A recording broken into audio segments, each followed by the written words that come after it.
We've got like 14 people online. I'm not quite sure how many you have in the room, but let me suggest we get started. Lindsay, would you do the honors, please? Absolutely. Good morning and welcome to the May 11th joint PIC/HSEP meeting. My name is Lindsay Summers and I am the new DDFO for the Hanford site. As a reminder, this meeting will be conducted in accordance with FACA.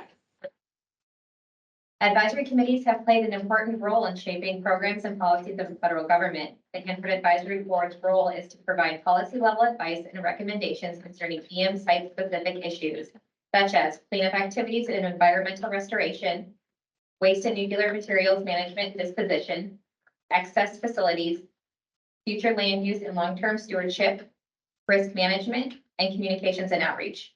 I appreciate your attendance today, and I look forward to the Hanford Advisory Board's development and submission of constructive, actionable, policy-level advice on Hanford cleanup. Thank you. Good job. Lizzie's first time. All right. So Lindsay's first official meeting as DDFO. And thank you to my clerk and pilot for helping me out. So a couple of administrative things before we kick it over to Tracy. Know that we do record all committee meetings and HAB meetings, so you are being recorded.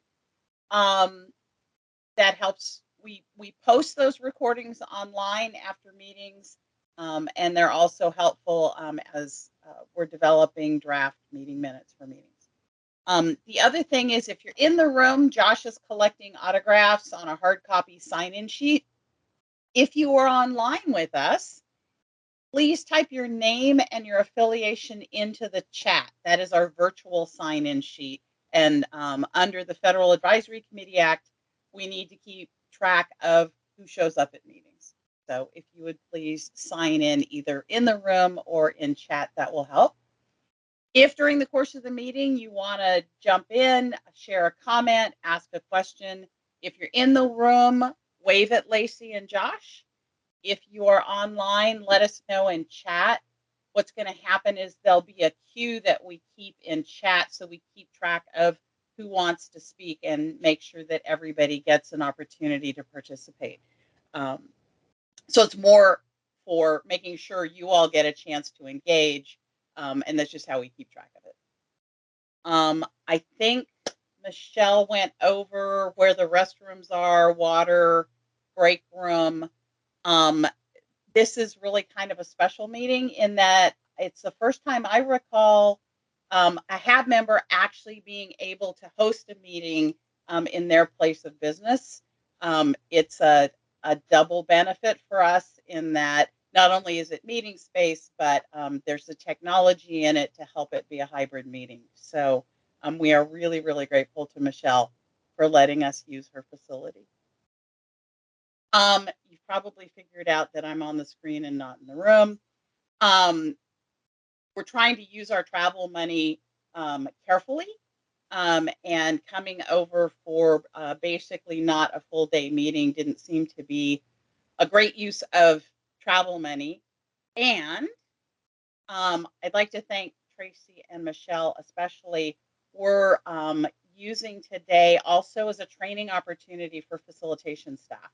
We've been doing some cross training in terms of managing the queue, taking notes, and basic facilitation skills.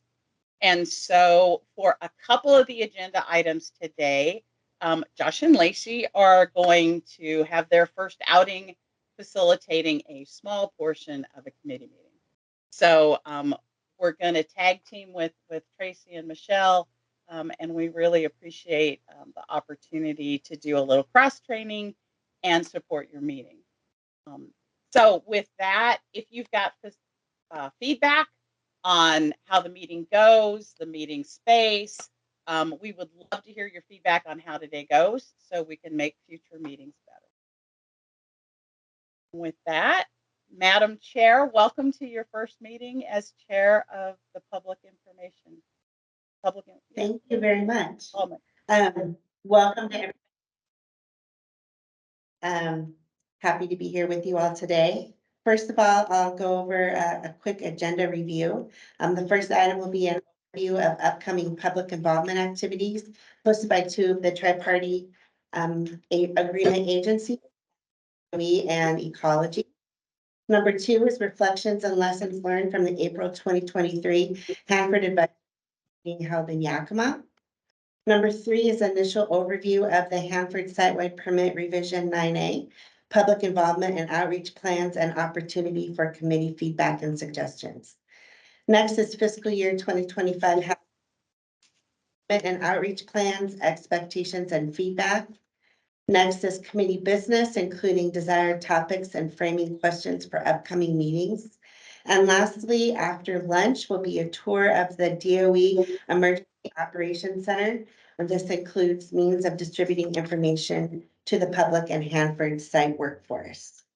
So real quick, I'll go over some meeting ground rules. First is listen carefully, be open, patient, and attentive. Be courteous, respect your colleagues and the organizations they represent. Honor the procedural guidance and recommendations of the chair. Remember that profanity blunts civil discourse, polite language. Be kind. Assume your colleagues on the board and all people present have good intentions. Keep sidebar conversations brief and quiet so not to distract others. And lastly, be courteous when using electronic devices by muting them and leaving the room if you must answer a call. All electronic devices should be inconspicuous and unobtrusive. So Ruth, do we have announcements that we need to go over? Next on the agenda? Yeah, I don't have any. Are there folks either online or in the room that have any announcements they wish to make?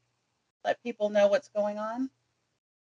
Anyone? I don't have an announcement, but it would be nice for me if we could go around the room. This is Mary Ann Leneke, and she's supporting the Hanford Advisory Board as we move forward, and I think introductions would be great. Some idea. Yeah, do you want to start, Mary Ann? Sure. So yes, as Lynn said, my name is Mary Ann Warnke. I'm with Hanford Mission Integration Solutions Communications, and I'm going to be supporting DOE with the Hanford Advisory Board. And a couple of you may know me because 20 years ago, I was with the state, Washington State Department of Ecology doing, yes. I hired Ginger Wireman, so, you know. Yeah.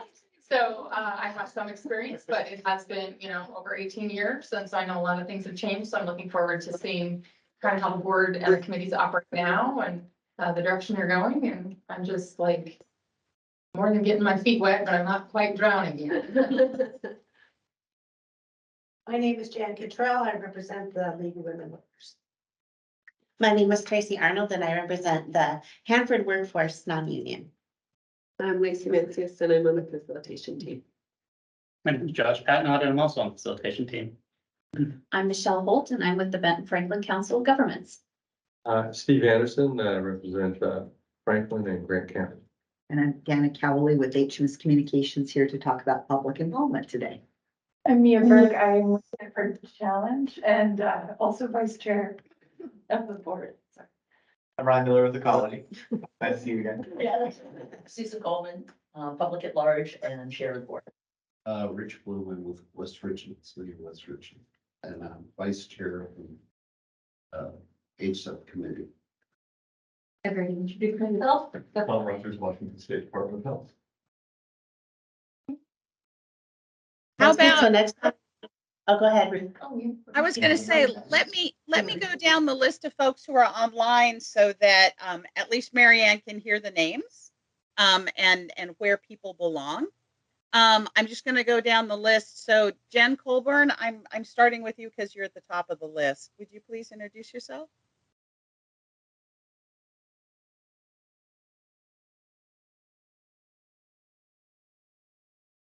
Pat Conrad.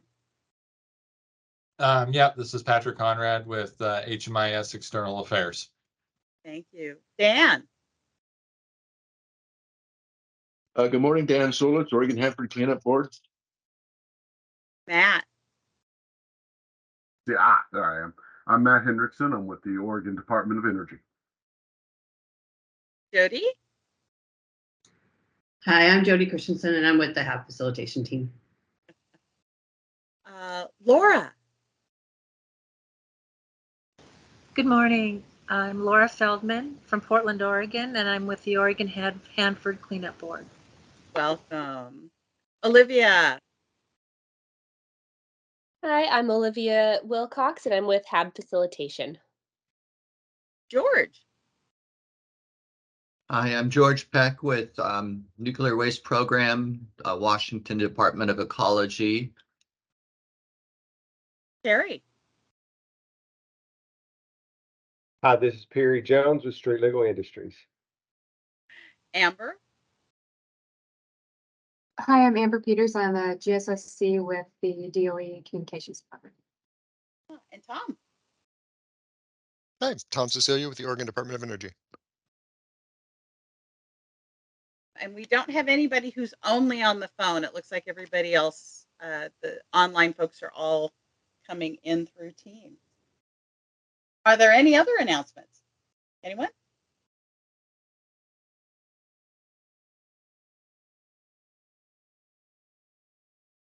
Well, let's see. We are just a smidge early, but we'll take it.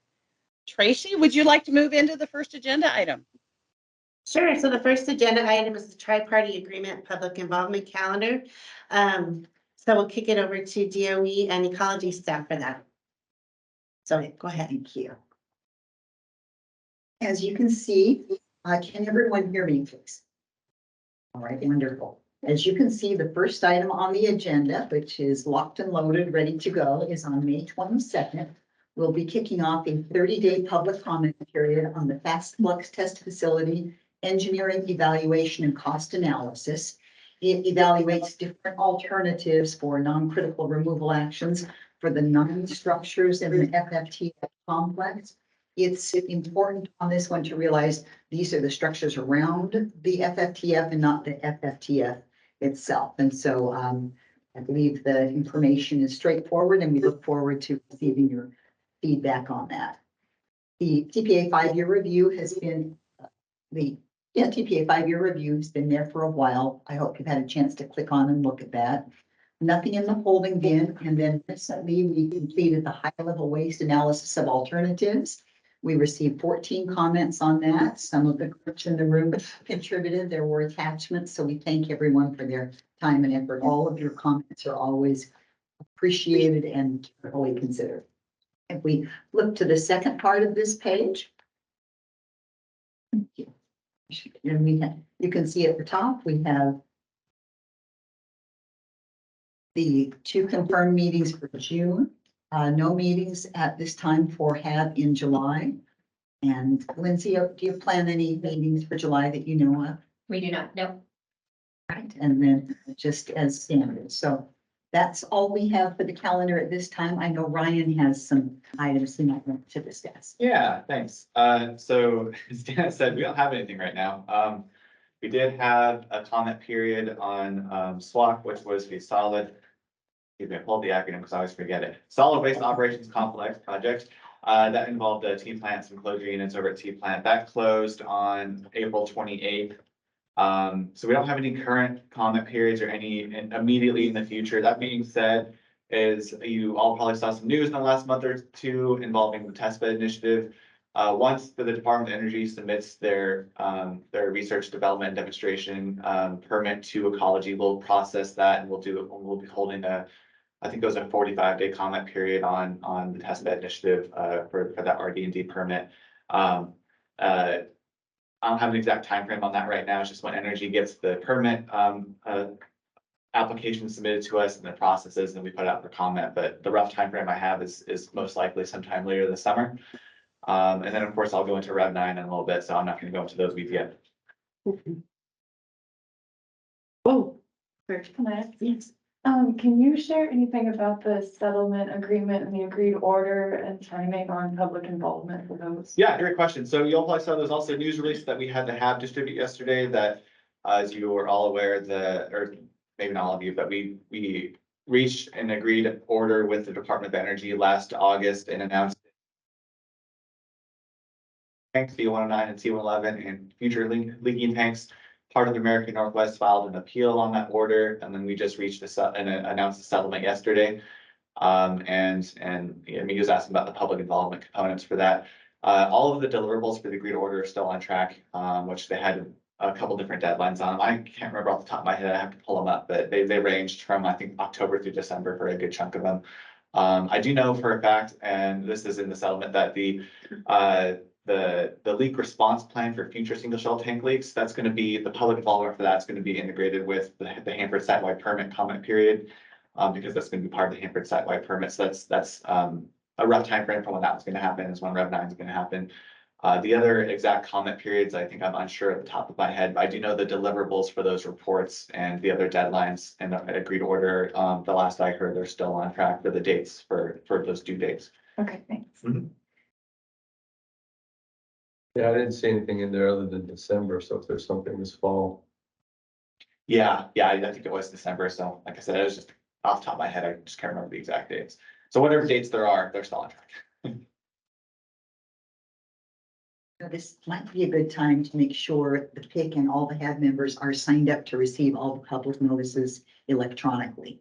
So if you received the notice about the holistic negotiations and the one that went out yesterday, then you're signed up. If you didn't, let us know. We'll make sure we can get the link to you so you can make sure you receive all these notices as these new actions come forward this fall and winter. All right, well, now I have something. I'd like to make a comment. Oh. The notice went out about FFTF early without a date, saying it's coming in May. That's a pre-notice. Right, but it becomes spam. I mean, it's a useless notice. Well, And so- pre-notices are legally required, and so we always send out a pre-notice 30 days in advance of a public comment period. Right, But, I'm just saying, my inbox is flooded with stuff. And that notice had absolutely no value. I mean, because it didn't have a date, didn't even say mid time period or anything of that nature. So that's my public comment, back to public comment. and how would it be better improved in your mind? How could it be more useful to you, please? Mid-May, just May, a notice coming out in or not send me an email of a, No, I you understand my eager for your point. feedback, yes. I get, hundreds of emails. Just, so that everyone understands that process. We are required to issue a pre-notice 30 days in advance of the start of a comment period, based on the electronic communications that need to go back and forth between agencies. Sometimes we leave the time period a little broad so that we don't overpromise and underdeliver. Because if there's paperwork that needs to be transmitted from one agency to another, or more discussions that need to happen, if we have a broader time frame, that allows us to maybe not have an error. So frequently we don't have those hard dates dialed in. So that's where that comes from. But I agree that I think it's something we can look at, discuss, and bring up and talk at our next PIO meeting and see what we can do to improve it further. So thank you for the input. Possibly, if it said that this is, within 30 days or something, some time period, but just say May, it really doesn't help. Thank you. Good feedback. Thanks. You have any more questions on the PA calendar? It's not on the calendar, but I'm just wondering for holistic negotiations, if, I read that sometime in 2024, I'm just wondering if you could even give us a quarter, like what quarter it's gonna happen in 2024, or is it just unknown sometime in the next year for public involvement? Yeah. That's the best answer I can give you too. That's the answer we've been sharing with reporters and stuff too, is just that, the agencies, they reached agreement, the conceptual agreement. Now they've got to do all the legal stuff and sit down and actually draft the agreement. Once that happens is when there will be a public notice and the public involvement process. But the best I can offer is that it's not going to be a couple days or a couple week kind of process. We're looking at a bit longer, but we hope within a year, ideally I'd like to see that far before the year mark, but that's just, within a year, we'd expect that to wrap up. So that's the best I can give you. And I know that's not the best answer, so.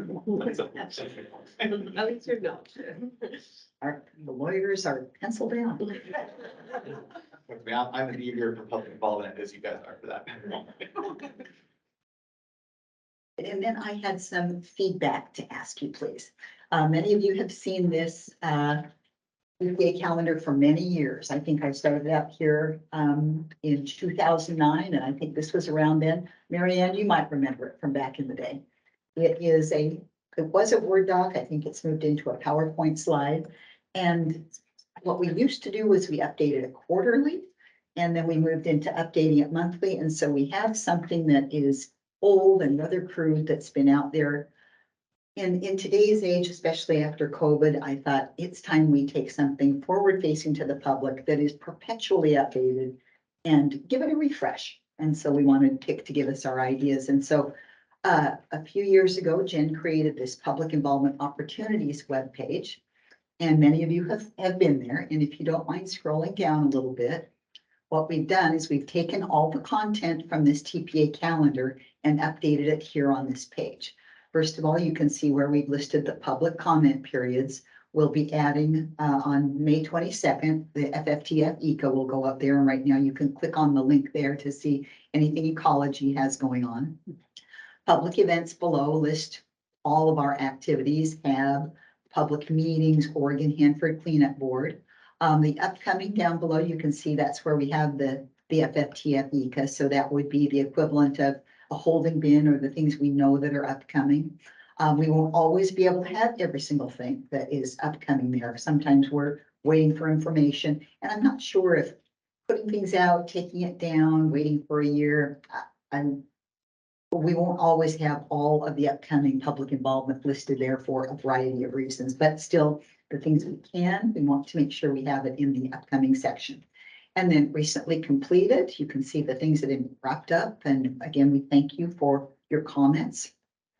Then the class 1 permit modifications, those come out quarterly. You can see those. And then down below, we have that list of items. So we wanted your feedback. We want to also make sure that this data remains out there because I find that helpful for all of us to be learning. But if you'll look down where it says other, you'll see where it says TPA public involvement calendar, which is this little outdated, archaic thing. We discussed this as public involvement officers, would like to just replace that with this update. And I know people might need a little time to look at it and think about it, but that was our initial thought and ask. So as you envision it, is this something that would be able to be put out on a table along with the agendas and so on? I mean, the links won't be active unless you're looking at it online. But if you publish it in such a way that a person could easily go back to that page with the link that's provided, then I think that people could get all that information that you have loaded into this one-page document. Yes, and these have the links to them. Right, you have to be online. I'm asking if there's a way to put it printed and put it on a table. Yes. Along with the agenda so that it would be easily accessible once you get back home or, you know. Yes, this web page can be printed. So we could print that web page instead of printing that. Yeah. And then We would miss not getting this at all. well, yes, I think printing it out is great. And also we do link here. So the way it is, anything that's active and current, there's a link where you can go to the events calendar and so. But yeah, we can print this web page out in replace of this. So we don't want to not have something printed and brought on the table. I'll be sure and bring that the next go if everyone likes it. And if anybody has any feedback on any ways you can think to make the website a little more engaged, yeah, I mean, if it's fine, that's fine, but we just wanted to come and get feedback from you guys if there's any way that, you know, suggestions you have for ways to, you know, make it even better, improvements, and it doesn't have to be today. You can feel free to send the HAB facilitation team your thoughts, and we'll get it to Dan and the DOE web team. Just appreciate any thoughts. It's our first crack at it. So. Dan, I appreciated that you put the colored back page still on the web page, because that was my first thought, is that the way this is laid out is so simple to follow and visually easy, that I love the idea of how simply all the links are laid out, but also to have just that visual picture. It's nice that you have kept both of those, I think.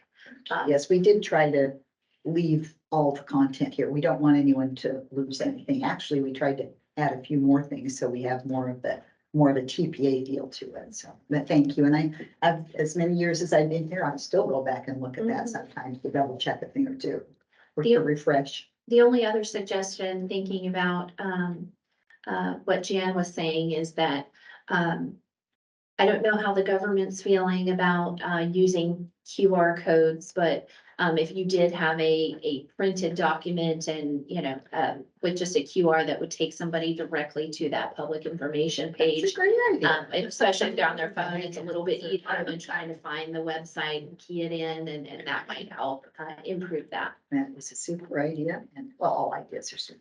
I'm not sure if DOE's been doing it, but we've started using QR codes and like our outreach events and stuff, and so we like using them. Yes, there'll be a QR code coming out on the new FFT FECA that's helping us move from print fact sheets to online fact sheets to help reduce that paper load to continue to be more environmentally friendly. And then also we're linking to our Spanish translations that way. So let's put QR code here and have something available. Great idea. Just continues what we're. Next in the queue, we have Tom online. Hi. So, yeah, I was going to second the QR code idea, but also on the section where it lists the closed comment windows, it might be interesting to, when you go back and archive that, to put a link to the comment response, so you can see that, you know, not only was there a public comment period, but people commented and then the agencies responded to those comments. Those go into the, when they're finished, they're uploaded to the AR, and that's a very good idea too, so. One thing we do on our website, Tom, we have a public comments periods page on the ecology website for Hanford comment periods. And on that one, we've got the current and then completed and under completed. It's just the shortened version of it when it was open. And then we also link the response to comments on there. We also go back. For like the current year, we just have individual items for each closed one. And then we also have a couple items on there, which are just a condensed version from years prior. We go 4 to 5 years previous on that one. And we do include, we do our best to include all the DOE comment periods. So I'm not sure if we have all like the DOE, and DOE doesn't do response to comments as much as we do for ours just because of the rules. But when it was appropriate, like for TPA comment periods, I think we try and link those on our website as well. So I'm not sure if we actually have that link on this page, Dana, for our comment period page, but that might be a good addition to put somewhere on here. I'm not sure where we put it, but actually I think it's right there at the top. Yep, I see it. Never mind.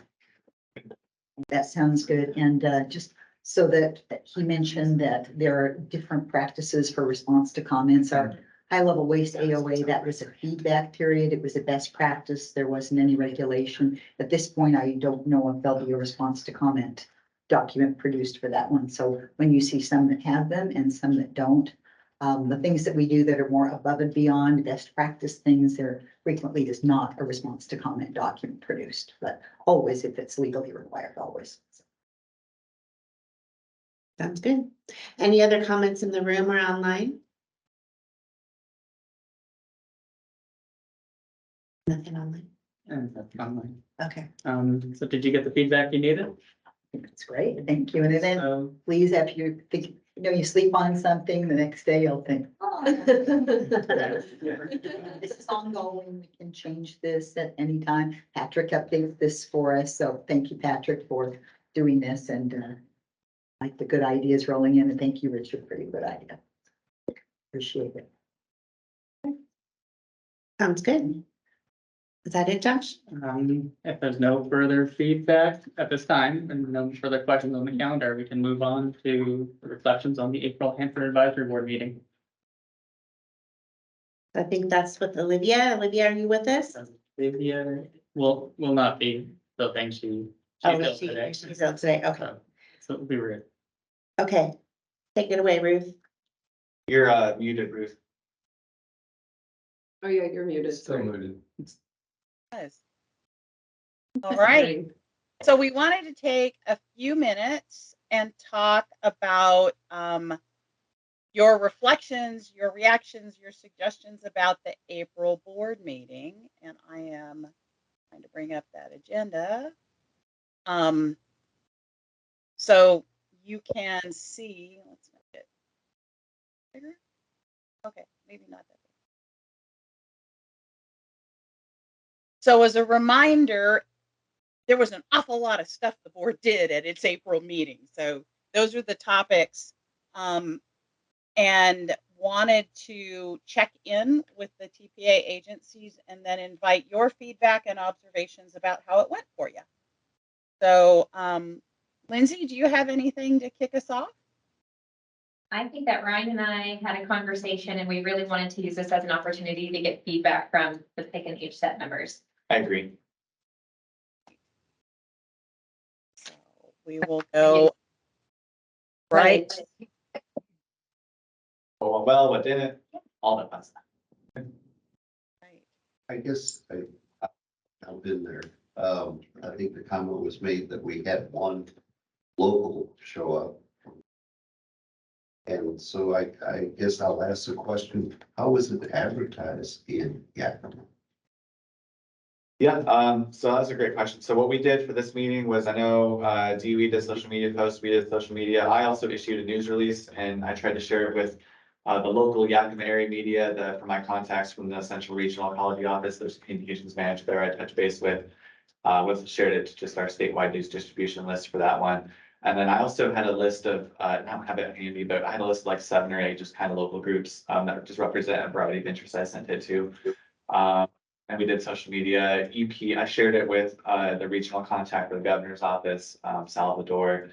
Trying to think of who else I reached out to. And DOE, did you guys, actually no, Lindsay, that was before you officially stepped in, so you can't offer too much there, but that's just some of what we did. I know the next time we do a regional meeting, we want to do also make sure we're doing a more robust job of sharing it more broadly too. So that was just something that it's just, I know something we can improve upon, but that's kind of a quick look at what we did. I can't speak obviously for everything Energy did, but I know Energy did social media posts and they helped us develop our news release and that worked as well. Yes, we sent to the Herald, to the Biz Journal, and 2-day C-days above and beyond what you said and the social media. Thank you, I appreciate the clarification. I mean, our attendance by Yakima Nation was large, but does this infer that the general feeling as far as Hanford and Yakima, there isn't that much interest? Well, I don't know if we can speak to that, because if you look at some meetings here in Tri-Cities, we don't have a lot of public that attend the HAB meetings in person either, so I think it's something that we need to do better about staff. I think for a city council, it's, Yeah, you know, getting public involvement is a struggle, and so I guess the question is that, you know, back in the day, I attended one of the what were the outreach things of Hanford in Portland. And I swear some people came into the meeting just to get out of the rain. But there were a lot of people holding up, you know, the little squeeze toys that said vitrification 2009. You know, there's some, you know, and that may have been, you know, some of the efforts of local groups to encourage that attendance but I guess the question comes to bear is worth, you know, an hour and a quarter or an hour drive for me up there for outreach, and the facilities weren't. I mean, if you figure out how to get to the room. But I just, you know, I think as far as the PIC should look at, reflect on it and consider what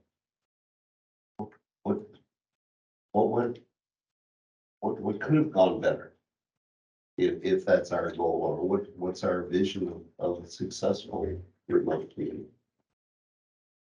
Well, there's another example of how COVID has kind of kicked a hole in stuff, right? Is that people don't expect us to go out of town. That there was a time when we went out a couple of times a year and we went to different places and people probably looked for it. The woman who showed up had some passions around the nuclear.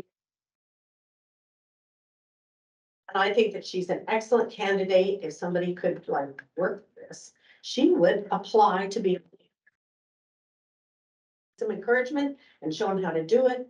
But I think that, you know, she could be a real asset to the organization if we did our personal outreach to her. And I was so glad that we got to go out to the Yakima Nation and we were hosted, and a few people went. And I was very happy about that as well. So what I can say is that I think that we should not stop just because only one person came. I think we should go more often so that people will be expecting it and want to participate with our discussions and listen to the kinds of things that we talk about. So otherwise, I think that the facilities question is a good one. And it was like a little bit cramped, and there was a lot of floor space that didn't have any chairs in it. And so the people who did, the one person who did come in had to sit in a row of chairs that were right behind the people at the tables. So, you know, I guess we would kind of try to look for a better floor plan for a public meeting, even if there are empty chairs, like we have seen so often when we have public meetings where really nobody shows up. And that I just think that everyone needs to kind of buckle down and figure out how to get that message out so that people will know that they are welcome to come. And certainly one of my very first interactions with the HAB was when they came to Seattle. I drove from Bellingham to Seattle at the Seattle Center. It was an amazing kind of outreach with cryptic kind of tables and people manning tables so they could go around and ask questions. There were lots of opportunities to talk with people. And that was not the case here. So anyway, I just think that we can improve, but we can only improve through practice and not by going, oh, like once every 3 years we go someplace. Next online, we have Tom. Yeah, I think there's two different perspectives here. One is from the HAB and value to the board. I thought that having the meeting outside of the Tri-Cities was valuable to the HAB. I think the extracurricular activities was amazing, and really appreciate the Yakima Nation hosting us. I think lessons learned when we're looking at regional meetings is to have a little bit better scouting of location. You know, the restaurant situation was challenging. The you know, the meeting room we should try to find meeting rooms that have Ethernet cords, not Wi-Fi, for the presentations, so we don't have bandwidth issues. That type of thing could have gone better, but we were able to get through it, and we got a lot done. As far as the public engagement part, people are only going to come if the meeting is interesting to them. And this was a very HAB introspective meeting. And, you know, back in the early 2000s and late 90s, when you were getting hundreds of people at meeting, Hanford was in the news a lot, and it was in multiple reporters, you know, putting out multiple, you know, firebrand stories that really raised people's awareness and energy. And right now we don't have a lot of really scary stuff going on at the site, and that's a good thing. But it's also going to make the knee-jerk reaction of public wanting to come out and you know, be engaged in the way that they used to less. But we also don't need to hire security at HAB meetings anymore, which is a good thing.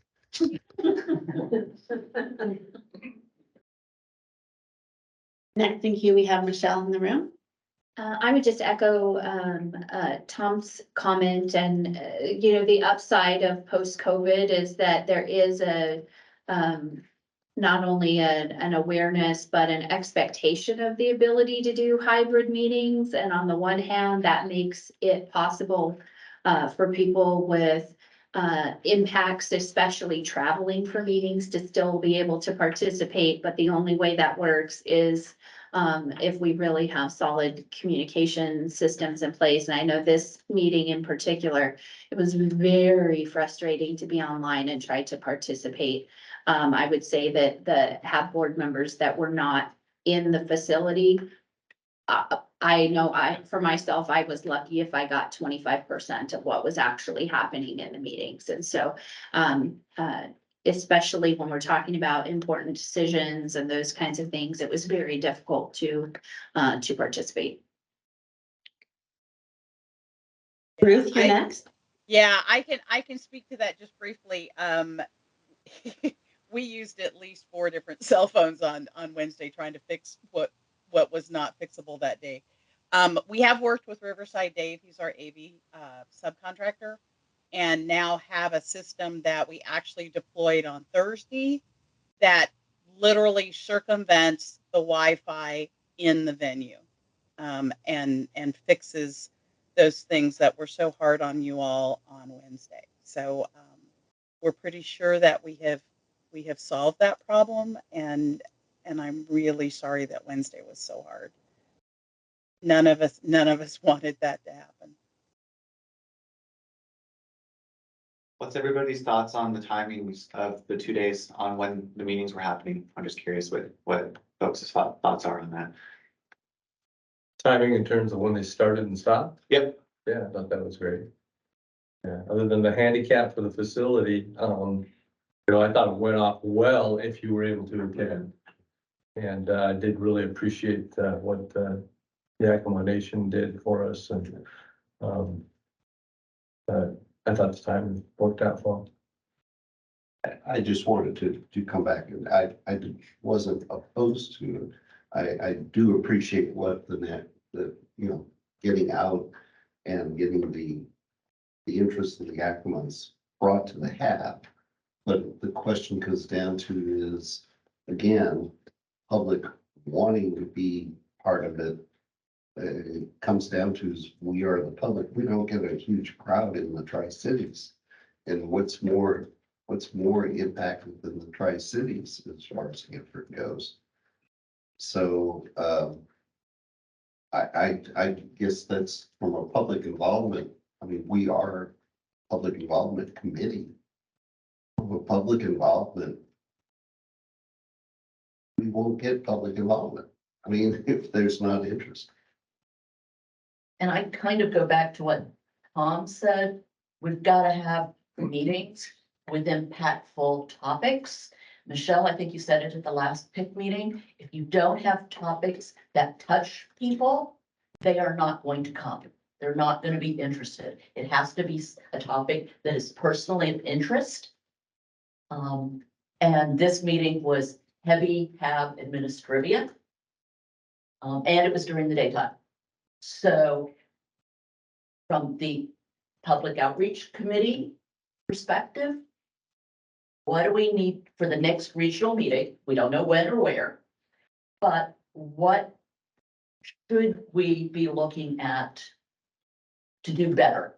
What can we, as far as lessons learned, what can we recommend? And what can we do as the PIC and the board to make it a more impactful, public engaging meeting?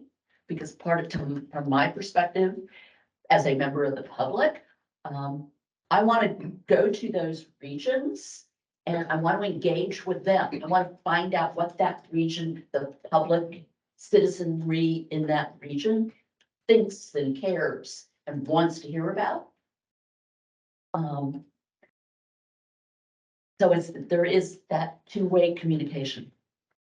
Good point. And maybe we should be thinking of that when we go out of town, that we be sure to have an evening meeting so that people are more likely to come in person. So I think one of the questions I had is a while back, one of our board members suggested an end of meeting survey. You know, it's like many of you know, it's like you at the end of a meeting or a training, you get a piece of paper with a survey form to say what worked, what didn't work, what suggestions do you have?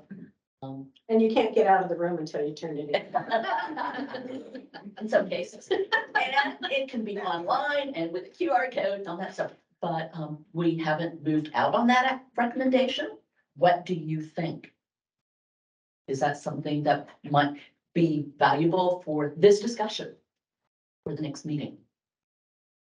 Yeah, sure, definitely. I mean, and that's something you guys can put together.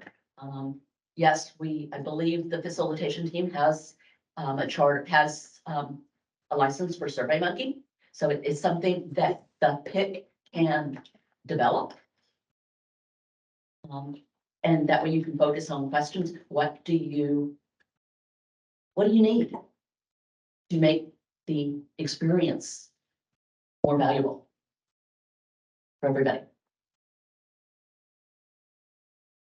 We've got some folks in queue. Liz and then Tom. Liz, are you there? I am trying to get the camera to well, it's not letting my camera up. Can you hear me okay? Yes. Yeah. Sorry, I can't get the camera open. I just wanted to share I don't think the HAB is really meant to be public facing in the way I think I've heard this conversation probably 20 times and it's always the same. You know, the HAB needs to work for the HAB and design meetings that work to get the work of the HAB done. And when you can add on a component that is forward facing for the public, it's great. But I don't think there's some conflicting goals if you're trying to make it really exciting for the public versus getting the HAB's work done and having conversations the HAB needs to have about Hanford cleanup, which sometimes is interesting to the public and a lot of times not. The best meeting I remember where we had good public involvement was when we linked the HAB meeting with the old state of the site meetings in Portland. I think we did, it was a lot. I think it was Portland and Hood River, so we had the HAB meeting and then at night we had the state of the site meeting and a lot of people came to that. And because there were HAB members in the room, there were people who could provide additional context, answer questions, ask interesting questions. So it made for a more lively public space, but it wasn't incorporating the public space into the HAB meeting. It was a separate thing that the HAB members were participating in the evening. So I think if you tried something like that, that works. But I also heard really, really great things about the meeting being in Yakima. I'm glad that finally happened. Thanks. Next to queue, we have Tom. Yeah, I'm seconding a lot of things that people are saying, but I like the idea of having a public facing meeting as an auxiliary to the HAB, as opposed to as taking HAB time to do that. If the TPA agencies come up with, a really glitzy, glamorous, high level presentation and activities for the public that the HAB doesn't necessarily need to hear, but is welcome to attend in the evening, that might be a venue. I also think, before my time on the board, there used to be a lot of activities. It wasn't just presentation, discussion, presentation, discussion, presentation, discussion. There was HAB Jeopardy. There was, people would win little squeaky toys with 2009 or Glass in 2009. Let's make the HAB fun again, where we can not only get public engagement, but get HAB member engagement up. If we go to a city and leave behind a bunch of HAB stress balls, then people are saying, hey, what's that? Oh, it's the HAB. What's the HAB? And then maybe we, get some new folks who hadn't heard of the board, finding stuff in thrift stores that says HAB on it and getting interested. Other thoughts? I thought the board meeting was a huge success. I thought it was really productive. I'm biased because I attended in person, and so it sounds like it was horrific online. But in terms of just being a newer board member, we we were starting to form community, and it doesn't happen here in the Tri-Cities, because a lot of people who live here go home after the meetings. We don't all get together and do things, and just the experience at the Yakima Nation Cultural Center was invaluable. I cannot say enough nice things about that, and thank you so much, Lindsay and Gary and Mike, for organizing, because it was really, really special. And just having, you know, an activity to do after the meeting as a board and with, you know, TPA agency members, and it was really great. And it can't happen. It really, I don't think it can happen here in the Tri-Cities. And so that's the benefit that I saw from going somewhere else this time Yakima, next time who knows where, and just spending time together and really building that community as that we don't get just sitting in meetings and then maybe going out to lunch, but it's not enough. So that's the positive that I saw from the board meeting.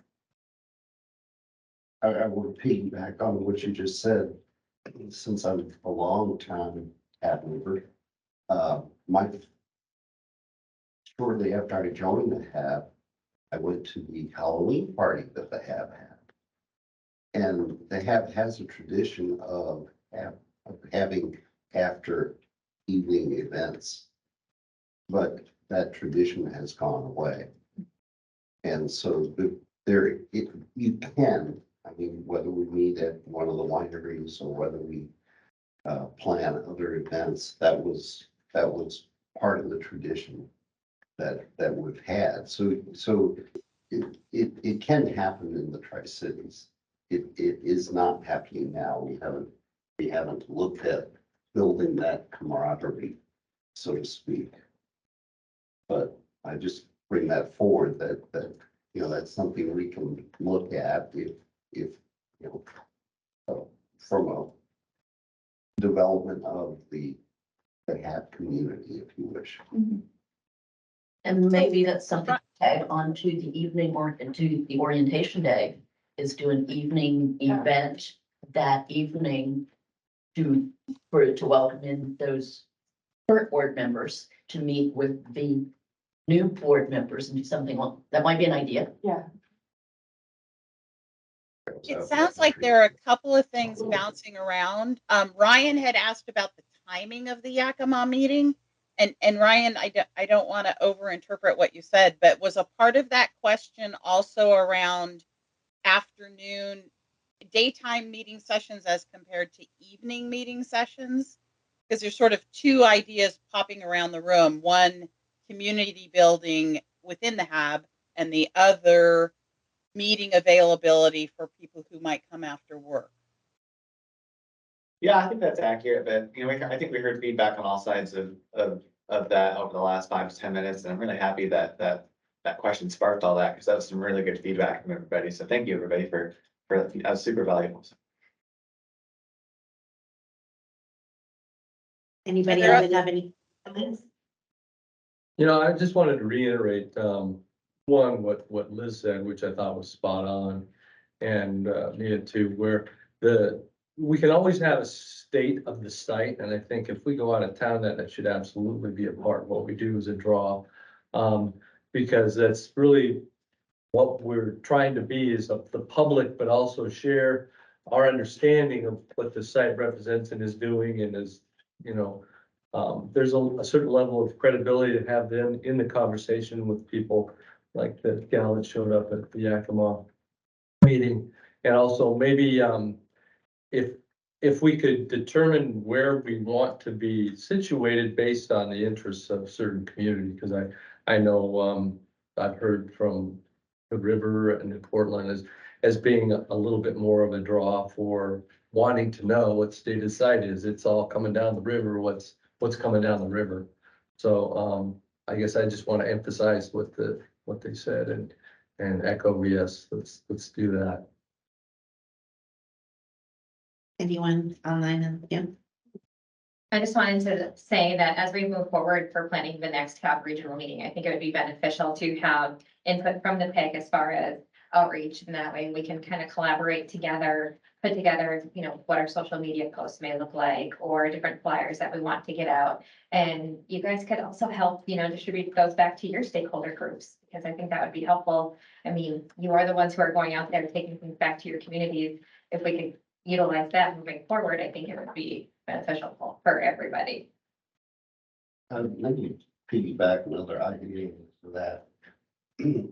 Much like regional meetings, we're the Tri-Cities. There are 4 major cities here, and they're all represented on the board.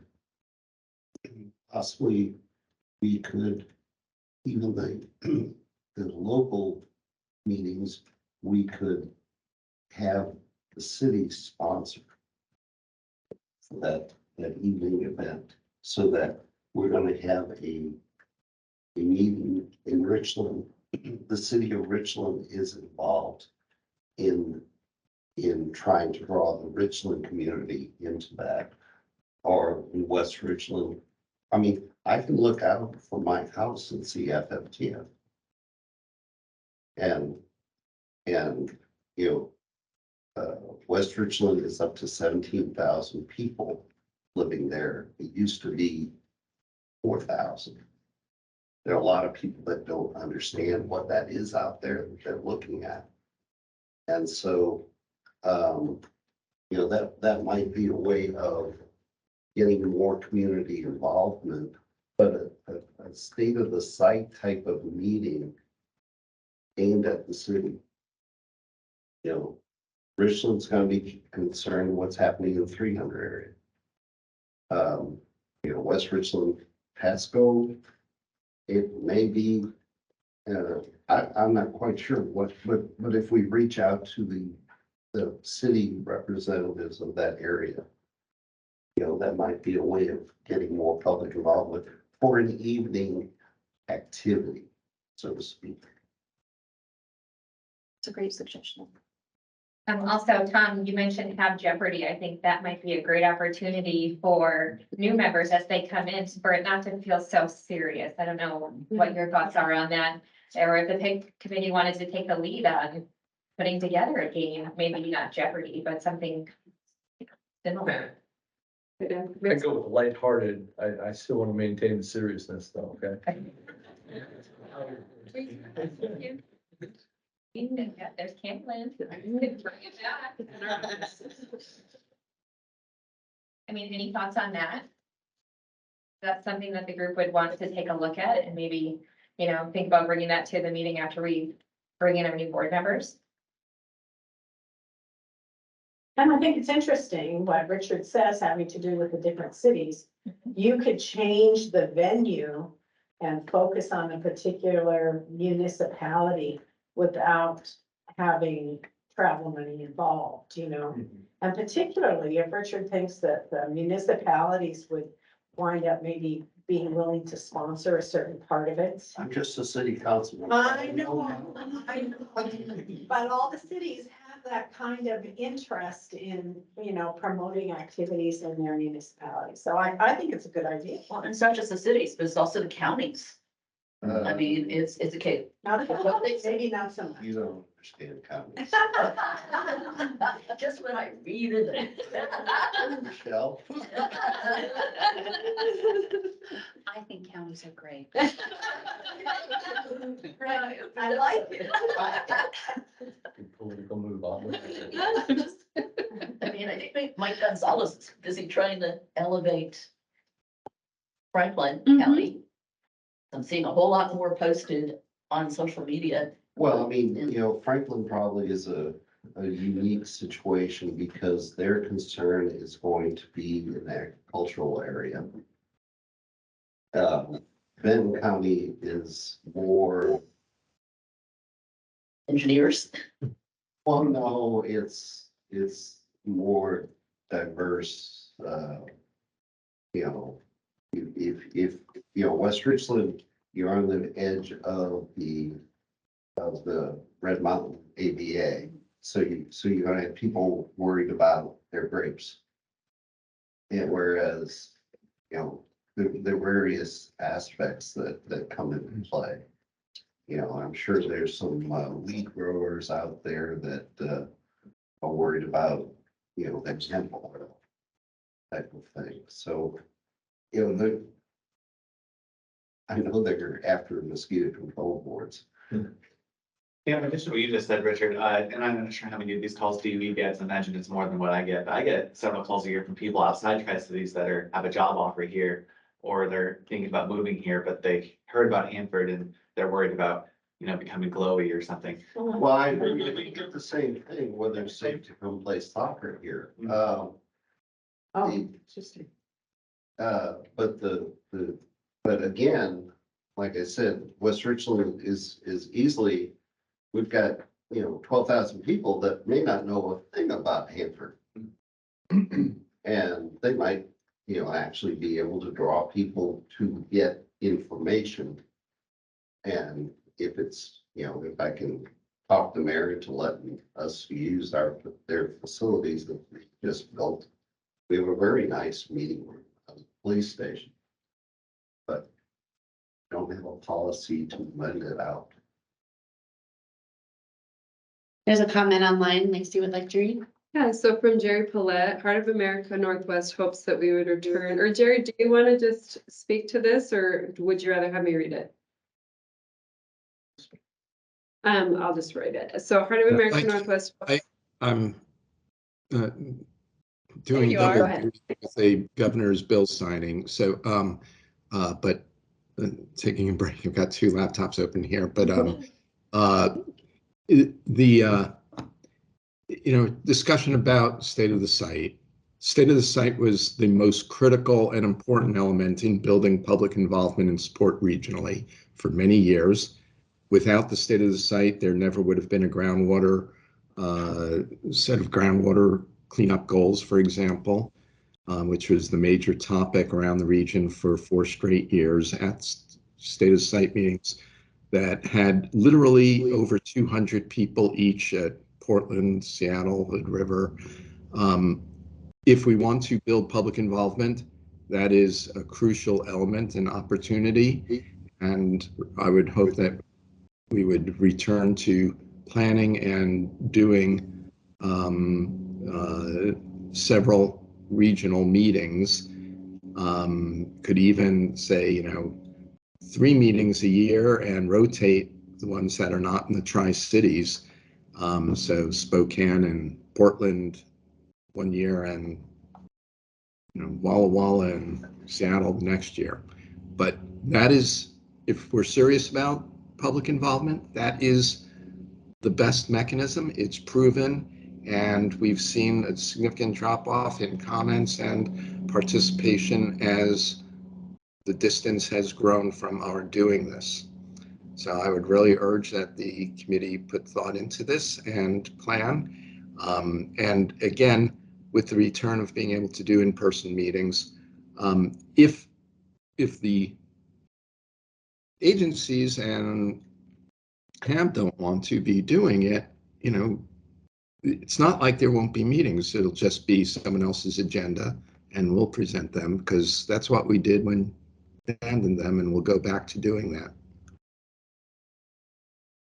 And for those of you who don't know us, Heart of America Northwest has a membership in every part of the Northwest. Amber Waldrop is Spokane County Commissioner, who is our primary, and Alfonso Contreras is a former school board member in the Yakima Valley, and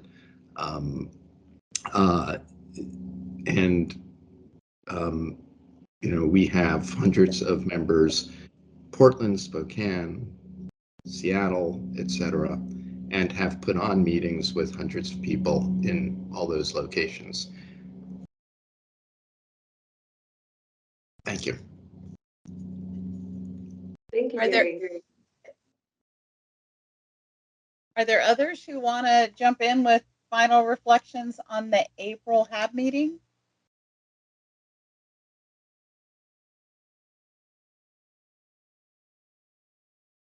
Tracy, yes. Susan, sorry. Do we have any actions that we want to take on, or are we just leaving this as a general discussion? We can definitely take on some actions. So what would those be? Have Jeopardy. Have Jeopardy or a game? A game, I think would be great if that's what the group wants to move forward with. And Okay. also, some sort of event, more casual after the orientation or during one of those board, I don't know in terms of timing, but if the board meetings are after orientation, maybe one of those nights having, an event, informal where people can get to know each other. And Tom said location ideas for next regional meeting online. And Liz said she has all the Jeopardy materials. Okay. Okay. In terms of the state of the site, is that something that is more of a recommendation from the PIC back to the full board, or when we're talking about the actual scheduling of meetings? Or would it be advice? I guess that. Okay. Are we recommending that the DOE and the agencies go back to instituting a state of the site? Is that what we're saying? Or are we talking about our regional meetings being more of a state of the site concept? I think I would say that it would be that the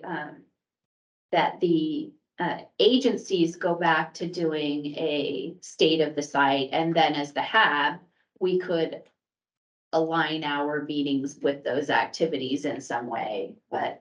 In the past, the state of the site was a road show. And went one to next. And so that's, you know, as far as I think what we were talking about is coordinating the state of the site with a HAB, a HAB meeting. I think that's what Jerry was getting at. If we had a HAB meeting in, say, Walla Walla, we would do the state of the site. The site would do the State of the site. Not that. The agencies would do the state of the So site. coordinate a state of the site with.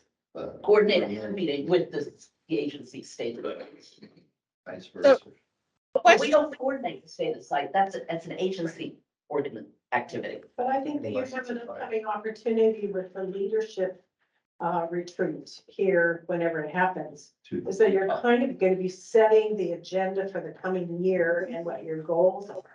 And it seems to me that that is the place where you're going to get the support for a coordinated planning for the upcoming year and regional meetings and how many meetings we're going to have in a year and so on. If we're down to 3 meetings, I think Jerry's quite right. You know, are we going to go 2 of those out of town? Maybe not. But if you're going to try to have evening meetings and or include state of the site as a traveling road show, you have to have buy-in from all of those kinds of components in order for those things to happen. And I think that the leadership workshop will be the basis for that and to take those recommendations there. So Next in queue, we have Ruth. Yeah, Ruth, so go you've ahead. got a couple of things bouncing around here. Lindsay, help me with my memory. I don't think that agencies have done a state of the site for a number of years. So you've got a couple of paths you could take as the committee. One is to ask your leaders, Tracy and Michelle, to take these ideas to the leadership workshop and integrate them like Jan has just described in the future work plan for next year. The other path could be the committee could choose to do advice about saying, we'd like to see the state of the site, the regional dialogue, whatever the evolved name of that event is. So you've got, and they're not mutually exclusive, but which path do you want to pursue? I guess the third path is having raised it in this discussion and having the agencies hear the discussion today. So which of those paths does the committee want to take on moving forward? Leadership workshop, ideas, advice on state of the site or regional dialogue, or the feedback that will be documented in the meeting minutes for this meeting. Yes. Okay. From the DOE perspective, I hear the desire to have a return of state of the site meetings, and I will definitely take that back as a recommendation. Well, I mean, the intent of having the evening session is sort of a mini state of the site was the intent. We didn't advertise it as the state of the site. So the presentation that DOE does to the HAB of the status is the same presentation that went on in the state of the site. Yeah, historically. I don't know if you. And this was before my time, so. Right. And so they would give the same dog and pony. The only difference was with the state of the site. And I'm not quite sure if the meeting that you attended was actually, I mean, one over in Bellingham or Seattle. It was that you Jan. attended. Or, oh, sorry. Jan. It was And- Jan. No, No, it wasn't Jan. Oh, it was Yeah, it Jan? was Jan. Yeah. Oh, okay. I believe. Oh, you know, I wasn't on the HAB then. I just went for the fun of it. It was like a carnival. Probably the state of the site. Yeah. So, right, and so basically, you know, this is morphing into what DOE was looking at of doing the evening meeting, just advertise it as the state of the site meeting. And that would be the presentation that HAB would be at that meeting, right? No use of doing it twice. And, you know, we can work the HAB agenda around it. So if I'm hearing you right, Richard, sorry, the suggestion there was if we were to do state of the site again and align it with HAB meetings, that the HAB meeting wouldn't have a TPA update, because the TPA update would essentially be the state of the site. I just wanna, So it's branded. I mean, Branded. I think the problem that they had historically with state of sight was it was a roadshow. And for the people to do that, to take 3 days and run across, I mean, the spectrum was just unfathomable. Yeah, I can't remember because this is before my time too, but Jerry, you might remember, or somebody else in the room, when the agencies did stay to the site, were they like a short road circuit over like a week or two, or were they spaced out on like a quarterly basis? Spaced out.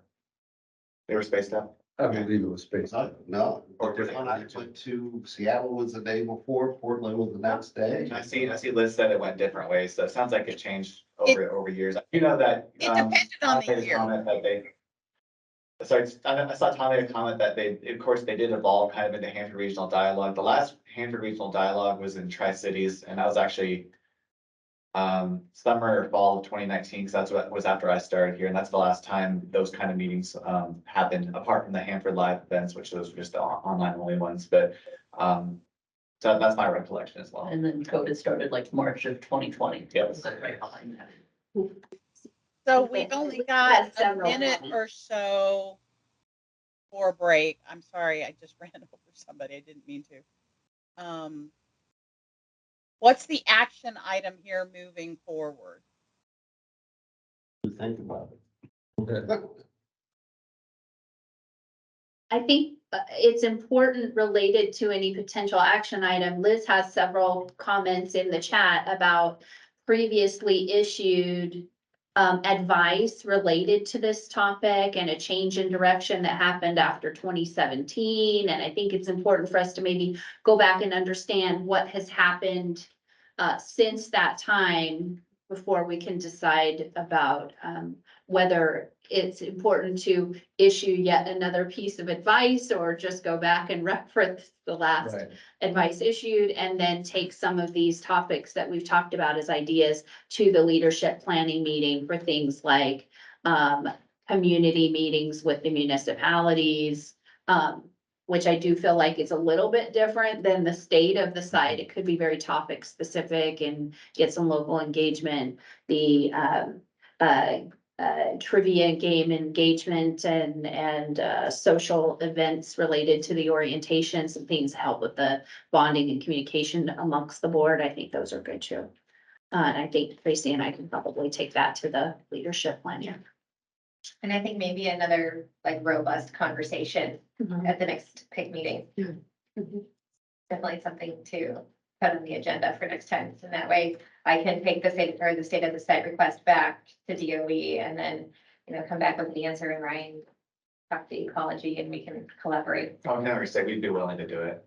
We've already talked about trying to get back and doing some form of that, whether it was just ecology or the TV agency. So if you guys are on board, we're willing to chat about it. Yeah, I think there's a lot of history here. I mean, prior to COVID, where state of the site just happened. I know the chamber's always sponsored every year. Their DOE would come in and do a big, huge state of the site. And that was just a given.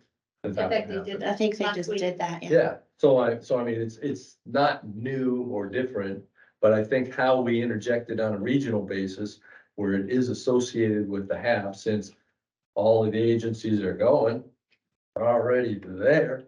We just do something in the evening. Right, we are into our break time.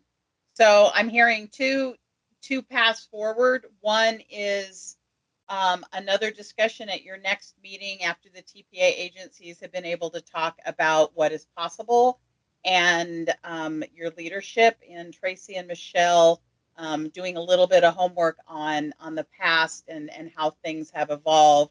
So that conversation at your next meeting has multiple inputs of knowledge about history and what's possible moving forward. Is that where we ended up? Yes. Right. Tracy, I suggest we take a break. Sounds good to me. Right. Let's be back at 10:30, please. For those of you that are in the room, I'm warm, but I'm always warm. Is it too warm? Is it too cold? You think?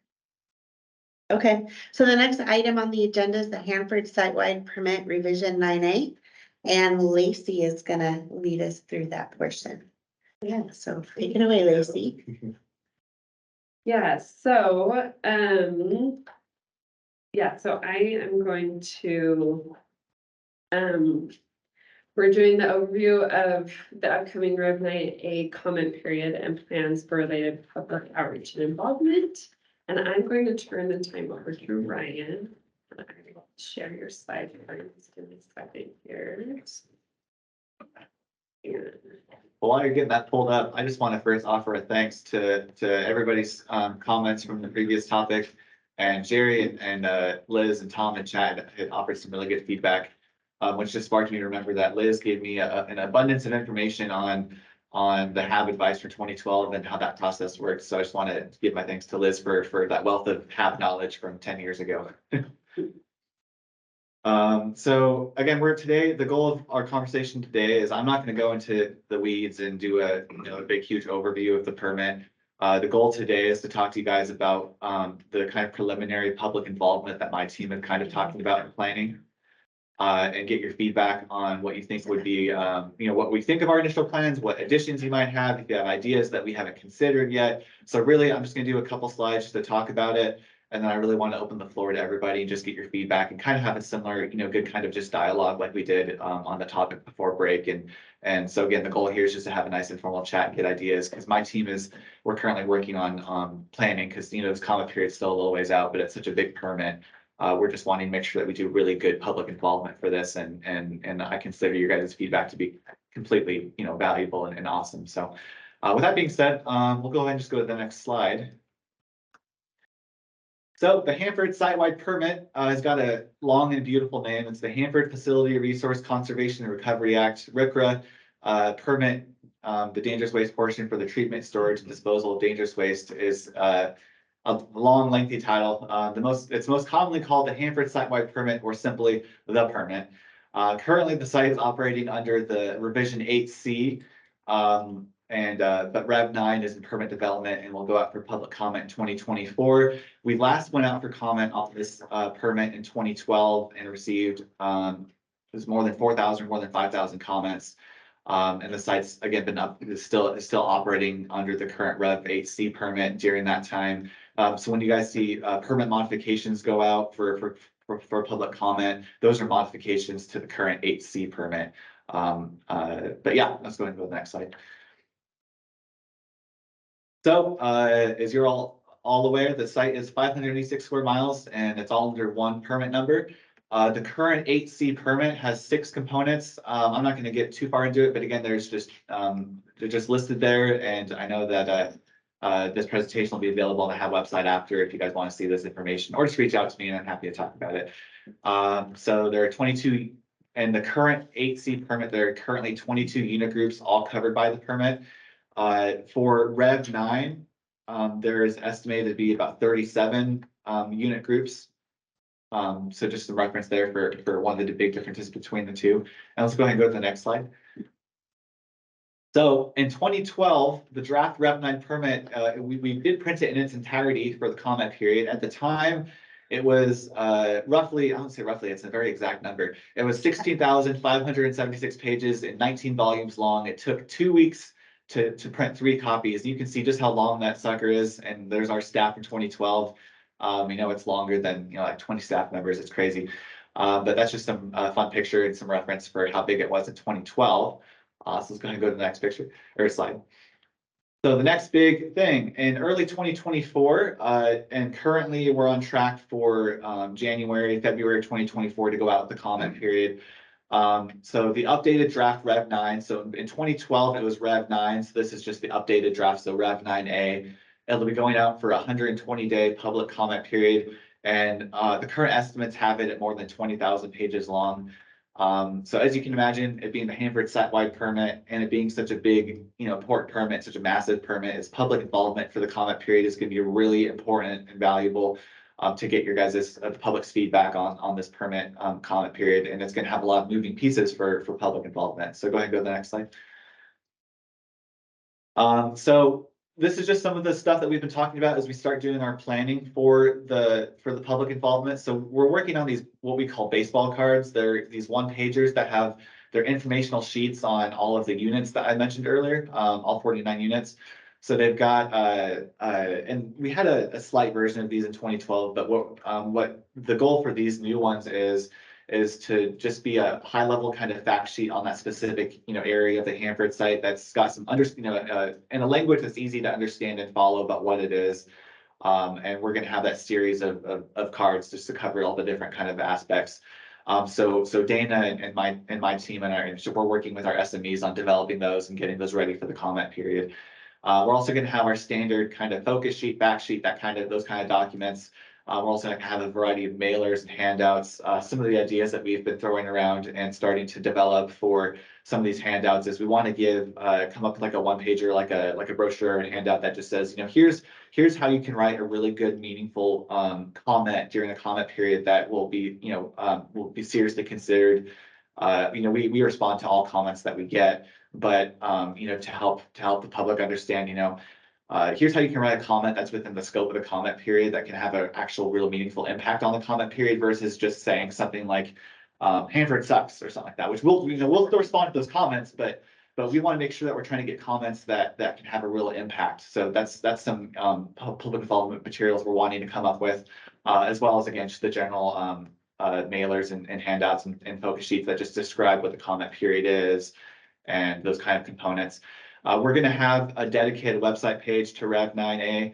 We currently have our comment period page, which has got all the comment periods as well as closed ones. So we're still going to have those kind of smaller postings, but they're going to reference this big page.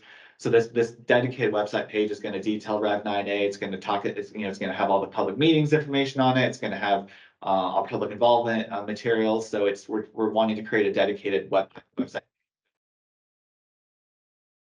Again, public notices.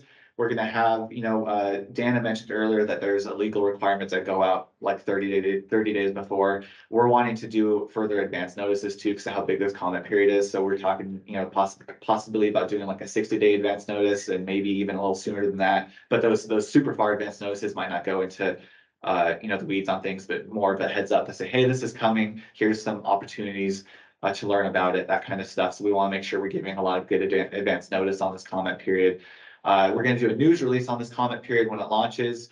And I'm going to be really trying to work to do a lot of earned media for this and, talk to reporters, not only in the Tri-Cities area, but across the state and the Pacific Northwest, down in Oregon, a variety of areas to try and get some good coverage on this to really try and increase the awareness of the comment period and the site-wide permit, and to try and really get, more public engagement and stuff and awareness about this comment period. So that's my goal, is to do some really robust media relations. Excuse me. Also, standard social media posts. We're also gonna be doing paid advertising, both on social media. We'll do paid advertising as well as the news, news advertising. We're talking about doing two types of host some informational meetings at the. We're talking about right before the comment period starts and throughout the beginning of the comment period. Hosting online and in-person informational sessions just to prepare the public and say, hey, this is some, here's what this comment period is. Here's kind of the scope of it. Again, here's how to write, some suggestions and some tips on how to write, a meaningful public comment, and just to answer questions, to have that kind of dialogue and back and forth with the public that attends these meetings. We're talking about a series of online informational sessions that will actually focus on different areas of the site-wide permit. So it's not just, doing the entire permit in one meeting. So a series of informational meetings, again, that are in person and online to really kind of describe this and to prepare the public for it. And then public hearings, which are different, because public hearings is where we actually take formal oral public comment from the public.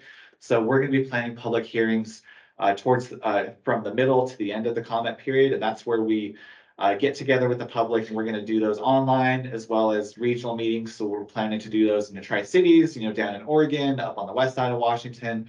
And those public hearings are going to be, we'll do probably a short presentation primer on the permit, and then we'll have the public hearing part of the meeting, which is where we take formal comments from those that are in attendance at the meeting. And I should go back and say some of the informational meetings, we're planning to hopefully do a couple regional informational sessions as well. So, not just Tri-Cities. And public hearings will have, like I said, regional meetings in person, but also online only public hearings. So to have a variety of options for folks. We currently use a system called e-comments, which is what we use to track comments. So when we have a public comment period, people can submit their comments online to e-comments, or they could submit it to us in writing. Again, they're also free to submit comments orally during the public hearings. So trying to get a really good variety of options for taking public comment. So that's just going to be kind of our standard thing where the public can electronically submit their comments. And of course, HAB briefings. As we get closer to the comment period starting, think like fall timeframe, we're going to come, excuse me, sorry. We're going to come to the full board and do a bit more of a briefing on the actual permit, versus today where it's just talking about preliminary public involvement. So we're planning to come to the board and do that. We're also developing the TPA advisory request list that we're supposed to do on an annual basis. So, we're going to be working with the EPA and DOE on that list, and ecology. One ecology suggestions is a potential request for advice on Rev 9. So I anticipate that's something that'll be a discussion at the leadership workshop in June. But yeah, and if you go to the next slide, I think that might be it though.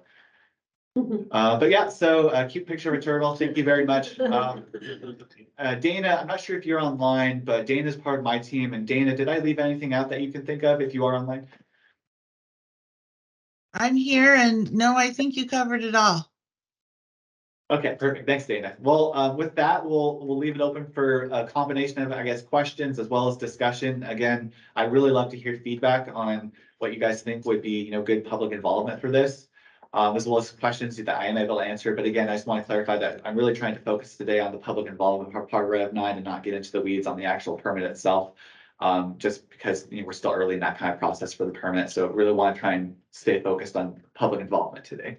But thank everybody for your time and happy to discuss. Thanks, Ryan, because we also don't have the proper folks from DOE in the room to. Well, same here, yeah. Yeah. And I don't have my permitting staff here, so. Thank you.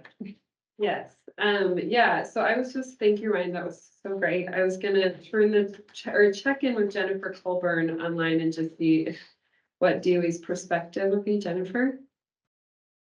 Hi, thank you. I don't think at this time we really have a perspective. It was a nice presentation, Ryan, and we just look forward to this process working through itself. So thank you. Thanks, Jen. Yeah, I'm just gonna turn the time to Tracy for the discussion. So it looks like we have Jerry and Q and then Tom online. So Jerry? Hi, just number one, the Rev 9 permit, I would encourage us to work together on having focused info meetings on the leak response plan element. People should have seen that there's an announcement that Ryan actually, I think, put out yesterday about an agreement on evaluating early leak response efforts to remove leakable liquids from leaking tanks, which will feed into the Rev 9 permit. We've negotiated how to feed that in specifically so it'll be available for the meetings and review. And I think that the public's interest in ensuring there is a leak response plan as well as early potential for stopping leaks from currently leaking tanks is worthy of the HAB looking at advising that specific public meetings be held on that, not just the entire broad Rev 9, but broken out as part of a public involvement plan. I also would suggest that related to it, there was a real missed opportunity for the HAB in particular to be asked to provide input on how to weigh criteria for the decision on supplemental treatment, which is a total value-based analysis, and it is delegated to Hanford contractors who shouldn't be, their values and weighing of criteria shouldn't be the policy making criteria. It should come from the board and public meetings. But and that feeds into the permit issue heavily. The supplemental treatment issues will be part of that. But I think the number one issue I want to raise is doing public meetings broken out from just big picture Rev 9 with 20,000 pages. Is that what you said? Right. On leak response, which we know is a true, very, very high priority for the public in terms of Rev 9. And for the board, which has advised that there be a contingency plan, leak response plan for, I think, 20 years, we've advised that. Thanks. Thanks, Jerry. That's great feedback. And just like Jerry said, the leak response plan, as he said, for the agreed order, that's going to be incorporated into the comment period for Rev 9. So thanks for that clarification, Jerry, and apologies I didn't include that in the presentation. Looks like next up we have Tom in the queue. Hi. So I really like the idea of the card deck. Just wondering what languages those cards are going to be available in. And also, I like maybe setting up a website that has those cards as living documents. So as Rev 9 gets modified, you can do a sort of track changes and say, oh, well, this started off this way and this unit number 26 had this modification done to it. So it's more manageable for Rev 10. So you can sort of track in real time how things are going. Also, maybe a sort of an hour long or half an hour long sort of lunch and learn webinar on each of the units that you could record and have people, if they don't want to read the document, they could have someone talk to them about it outside of a public meeting and then be prepared to comment on it. Great feedback, Tom. Thank you. So we've got Richard and then we'll do. Yeah. Okay, Richard? I guess my question is, the current permit is not Part B, correct? Is that what? There's still interim status units in the current permit. Yeah, I think so. Dana, is that right? Yes, that's correct. Okay, Is the yes. intent of this rev to have all units of Part B?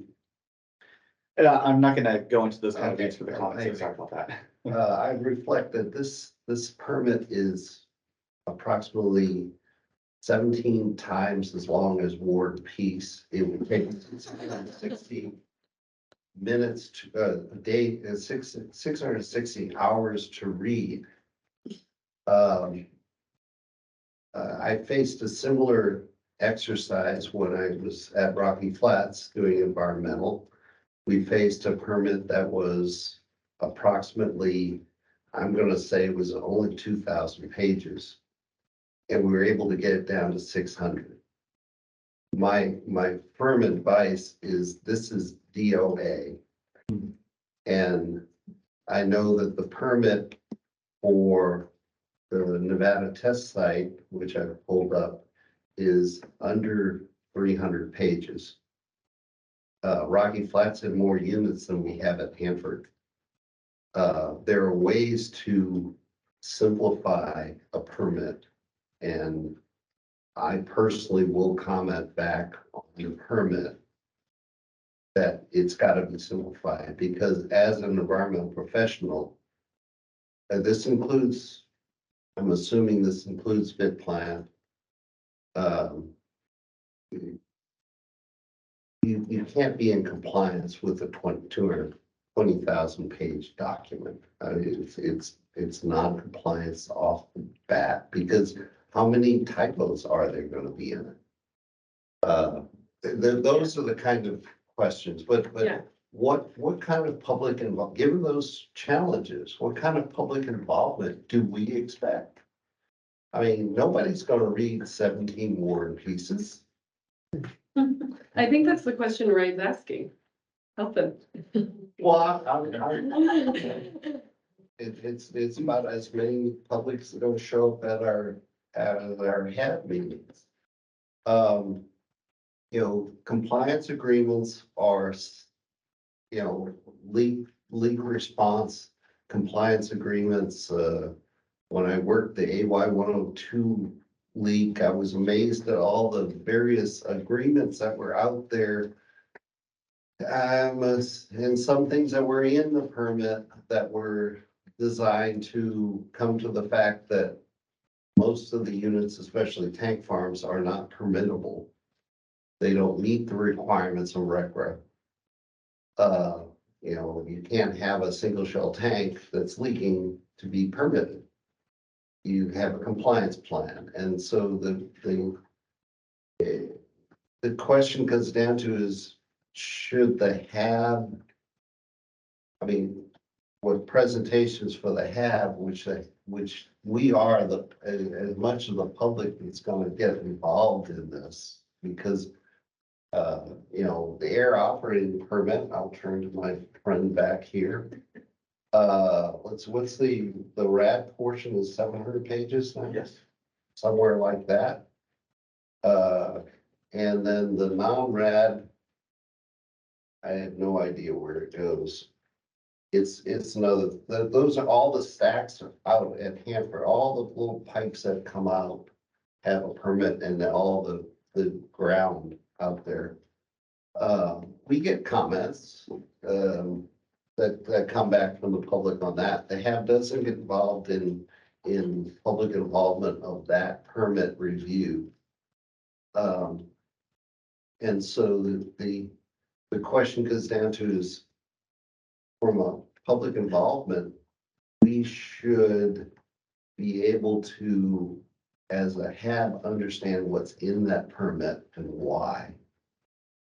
Yeah, I think you raised some concerns, and understandable. I think And what Ryan's trying to get at is like how we can help with public involvement. So, but I think, you know. Yeah, no, that's great feedback, Richard, and, you know, that's one thing that we're trying to do is when we do our public involvement to be able to, you know, share not only the HAB, but our public meetings with the public is to be able to describe, you know, more simplified manner, not 20,000 pages worth of speaking in one meeting, but, you know, be able to provide an overview of, you know, here's the permit, here's what's in it, here's what changed since 2012. Here's what's different, here's what's added, and just to try and you know, provide that basic understanding and knowledge of it. So I you know, I fully agree with you there, and that's something that we're gonna be trying to do. And so, you know, if anybody has feedback on ways that we could more effectively tell that story, I'm all ears. Just know that, yeah, as far as the length of the permit, I don't have control of that right now. But yeah, if you got comments to submit on that in comment period, go for it. Thanks, Richard. I think Next in queue, we have Mia. Actually have questions about the changes and how you're addressing those for the public. The baseball cards, will those include for each unit kind of what's changed from 2012 till now? Dana, I'll defer to you on that. Dana, what's the status of the baseball cards? The baseball cards don't, unless it's like a super major change. I know that's very descriptive. Really what they're saying, what the baseball cards kind of just describe the unit. So it has a picture, it has 5 or 6 bullet points that talk about, you know, it was established in this year, it processed this kind of waste, it was closed in this year, or, you know, stopped producing. There's usually like a little paragraph that talks about something important for that unit. And then there's a section of what's the risk? You know, if we don't fix it, if, you know, it doesn't get cleaned up, so what's the risk to that? Oh, and there's a little map on there showing where the units are. So unless the change is significant, like, I think they're still working on the SST baseball card, but it would probably have something like this wasn't in the first permit, you know, in the first Rev 9A, it's not in 8C. We're trying to get it in 9A now. So it might have something like that. There's a couple of them that closed between now and then. So, you know, there's those kind of statements, but not, these are very, very general because, you know, if we say WTP, most everybody, you know, that deals with Hanford knows what WTP is. But if we say it to somebody in Northern California who's kind of interested in nuclear waste, they have no idea what that means, what the unit looks like, where it's located, what it processes, anything. So it's a very general overview for people who may have no idea at all what these units are. Some people are very familiar with WTP, but maybe don't know some of the smaller units. So that's the goal, is for it to be just a very general stat. They were based on the baseball card ideas, you know, where you'd get your card and it have the high level stats of your favorite baseball player, with a little bit of trivia. So that's what they were based on. Thank you for that explanation. I would encourage you all to, similar to what Jerry said about the agreed order, try and find big changes that you think the public will want to hear about, and either make or make a fact sheet about that change and hold kind of like a focus session meeting to really dial into like the agreed order, a major change, and bring the public in to be able to ask questions just about that, to kind of break it down into chunks of not just units, but like what has changed, because I don't honestly know what to expect because I've never gone through this before, but I think that you can kind of identify things that the public cares about, that what they would want to hear about in the permit change. Yeah, that's a great idea. And, you know, we floated that, and when I was talking a little earlier, that's when we were talking about the informational sessions, we had the idea of meetings that focus on different areas, but between what you said and what Tom said, maybe doing like an hour lunch and learn or something that can be recorded and focuses on Maybe not just like a unit area, but what's changed. I think that's a really great idea. So thank you. Yeah, I have one question is, did you ever come out with a response to comments? Did I miss that from the last time? No, good comment.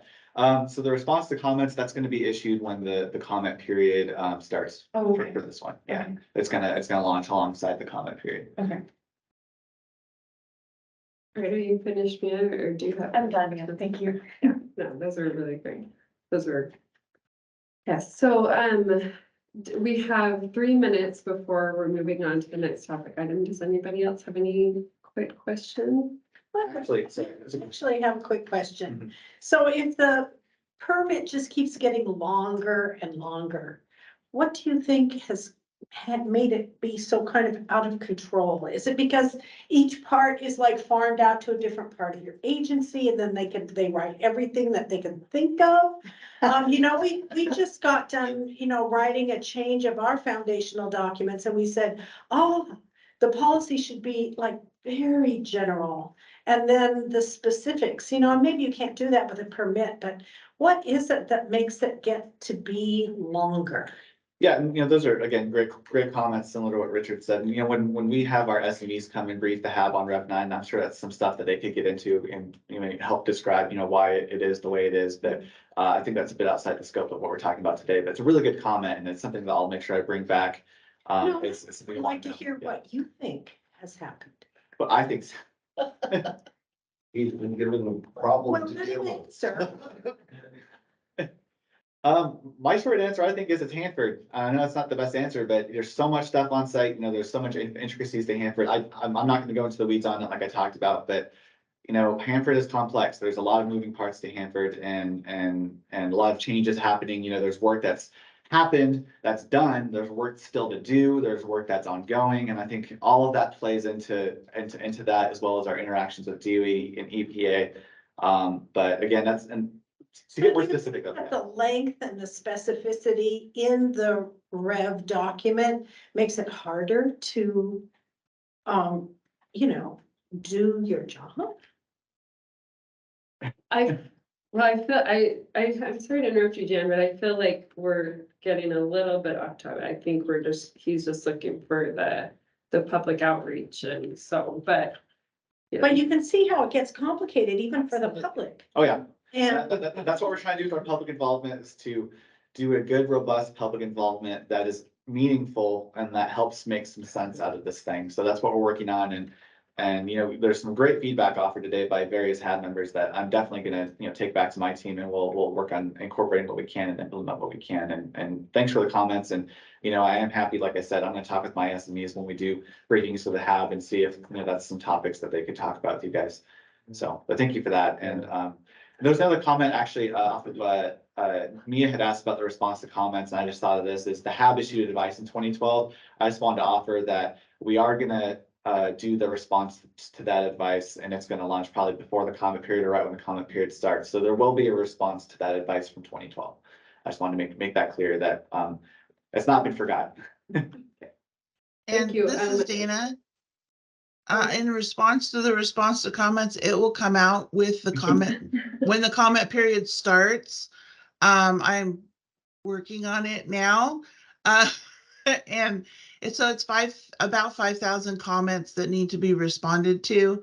So that's going to be, I'm guessing, about a 6,000 page document, maybe.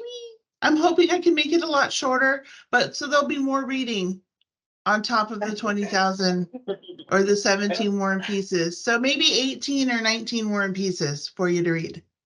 And let us clear up that real quick. I know, sorry, we're running up on time, but that's something that we can't help a lot with the length of, because people say what they want to say. We're including the the comments as we receive them, especially like some of the public hearings back then. They just spoke their verbal comment, so we transcribed it. So that length is going to be what the length is going to be, because we're being transparent, including the full scope of comments received, as well as the response given to each comment. So that's something that I know there's comments about length of permit and stuff, but that's something that we can't really help the length of that one necessarily. Dana's going to do the best she can. I don't want to make it in a tiny font either, because I don't want everybody to go blind. So, we'll do our best. Okay, Yes, thank you so much. I was just gonna check with Tracy. We do have Liz that wanted to speak on this topic, but we are at our time. We do have a little bit of time in lunch. Do you want to have Liz or? Let's do one more comment and then we can back. Okay, go ahead, Liz. Liz. Thanks. I just for the history of the HAB working on the permit, for folks who were not around for that, it is something for the HAB to think about and get an issue manager team together to start thinking about how deeply invested they want to be in the document. We actually had someone read the entire permit. We broke it up. I mean, I have all of the historic documents about it in my files if anyone wants to see what we did, but my guess is there is not the capacity right now on the HAB to do what we did to replicate that effort. Just we met so much, hours and hours of meetings and facilitated our own meetings. I would facilitate a meeting and take notes and all of that stuff. So there may be, and I see Tom's question, if it was a RAP IM team, I think it was people from the entire board volunteering to be on that issue manager team. And my memory was like at least 7 people. And then we split up units so people go do their research. So as it, we have a long time before it comes out, but it's really important to think about it now because it can be really overwhelming to be like, how are we going to handle this document and provide meaningful input. But I do have all that documentation. So once an issue manager team is formed, I can help share that historic record, if that's helpful. Great, thank you. Thanks, Liz. We can go ahead and move on to the, I'll turn to Tracy. Okay, so the next agenda item, Hanford Advisory Board Membership Package Outreach and Recruitment. And I think Ruth is going to lead us through that. Right. So that if you haven't caught on yet, the theme of this meeting is sharing your thoughts, ideas, suggestions with the agencies. We've done it for the TPA calendar and how that format is evolving. You've done it reflecting on the April meeting. You just did it on the upcoming Rev 9 public outreach and comment period. Same theme, slightly different topic. So this is around outreach and recruitment for the board itself. As you may recall, in April, there was some comments around recruitment, new members, the HAB membership package. What we want to focus on here is specifically outreach and recruitment for HAB members. We've got for lack of a better word, an open public comment period, if you would, for those who want to comment on the current membership issues. You are welcome to send your thoughts and ideas to hab@eslin.net. We're compiling those for the TPA agencies. The question here is around recruitment and expectations for getting new HAB members. So I'm going to kick that to Lindsay and Ryan around setting the stage. And then again, you're going to be asked what you think. Lindsay, Ryan? Sure, I'll step in here. Ryan and I talked earlier this week about this topic and about what it looks like, then I guess the membership recruitment looks like for 2025. And what we discussed is that the recruitment activities will begin September 1st. And one of the big changes you guys will see is that we are going to put a link on the website, which will be the application. So then folks don't have to go through the federal coordinator or through me. They can just click on the link and they can get the application directly online, which I think that would be helpful. But what we're really looking for is we're looking for feedback as far as locations to post flyers, different social media platforms we could potentially use to expand our outreach and things of that nature. So Brian, do you have anything to add? Nope, just that and just general ideas and thoughts and feedback on doing, good outreach for HAB recruitment and working with you guys is on HAB recruitment as well for the next membership cycles. Membership and participation is important. We want to, bring on board members that are going to be engaged and attend. And so just any feedback you guys have to help us get there is super valuable. Bill? I would recommend that if you had a paid flyer insert with the regional chambers of commerce, the people who see those weekly email updates that go out are generally pretty engaged, involved folks, and so that might be a good way. And this may be too late, because I just looked at the calendar, but a board I used to be on was Leadership Tri-Cities, which every year has a 20 to 25 person class of members of representatives from across the Tri-Cities industries, the various industries. They have a Hanford Day, where I know that traditionally the leadership of the site leaders and different people, topics, they have a HAB day conversations and briefings, and then they do a site tour. That's how it's been done in the past, but their update, they do a Hanford Day specific every May, and I looked at the calendar and it's next week, the 17th. But that may, part of the goal of Leadership Tri-Cities is to educate individuals about the entire, all the different industries in the Tri-Cities area. Hanford Day specifically to teach about Hanford. That might be an opportunity to somehow work in a little bit, work with LTC as they develop their agenda to kind of say, hey, we're here, this is what we do. I mean, part of the LTC mission is to educate people that want to give back to the community. And just to that same point, if it ongoing, I think it would be great because they do have the Hanford Day every year, but they also have a robust directory of all of the alumni, and that might be a great group to send a communication to as well.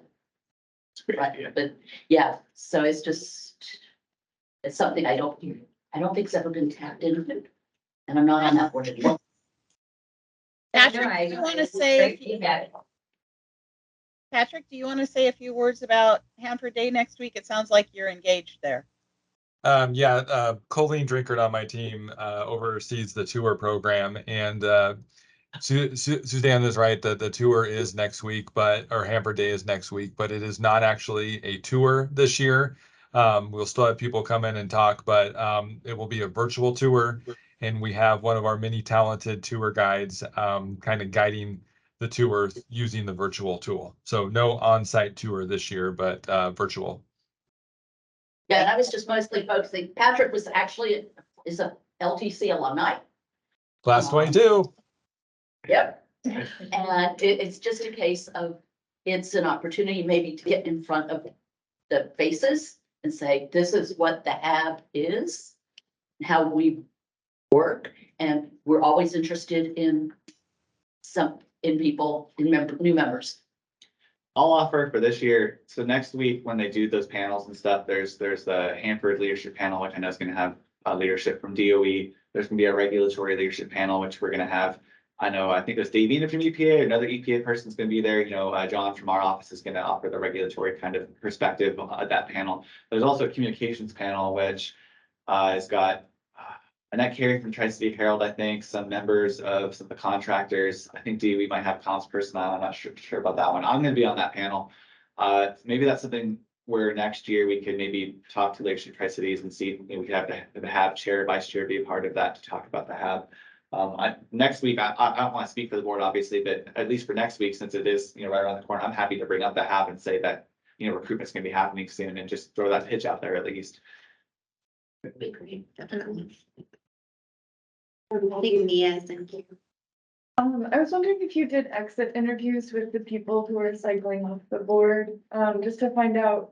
I mean, I know some of them are newer members and why they're leaving.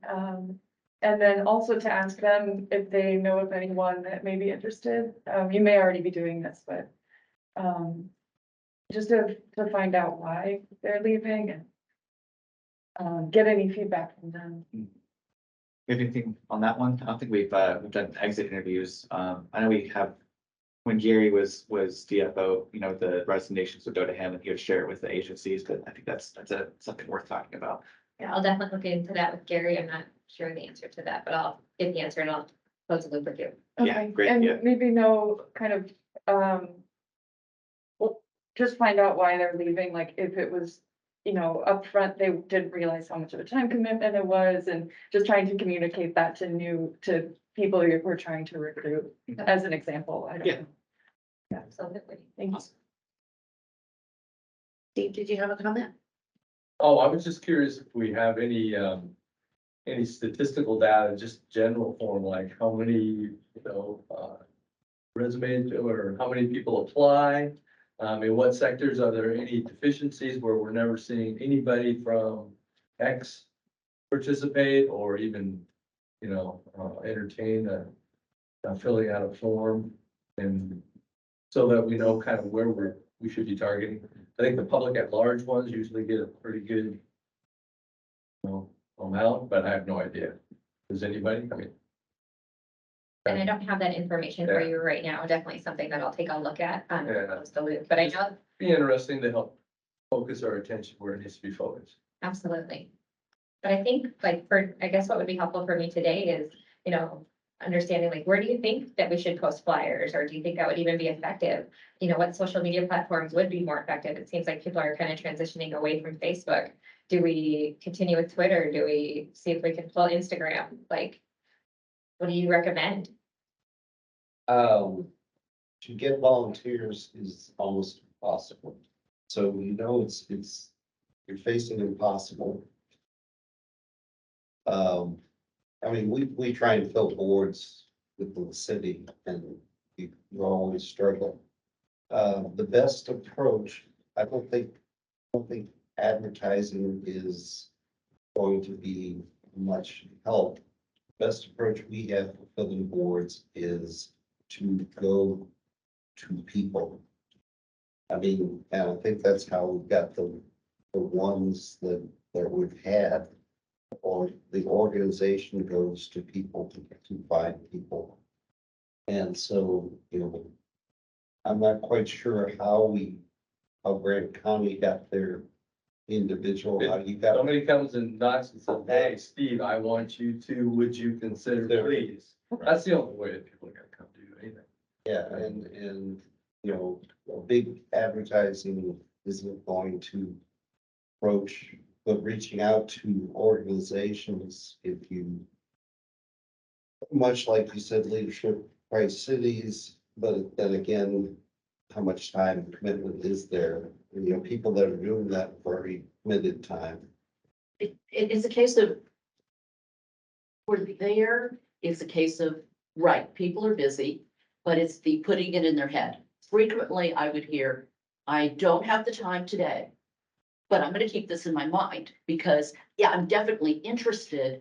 So when my time load changes, But it's the education and the awareness side of it. But there are groups of people that might be interested in committing the time. And that would be people who are retired. You might want to reach out to the senior centers. I mean, not the senior living centers, but I mean, but, I would see, what is the organization AIM? That provides,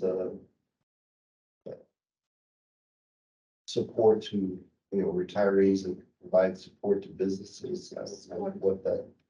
Come on, score, right. Yeah, well, Ruth is, yeah, I'm sorry to Yeah, cut I you off, guess- Richard. Yeah. We're running into the next agenda item, but just as a point of information, particularly for our newer members, each seat on the board has what we call a nominating authority. So when Steve said somebody came to him and said, would you represent the county?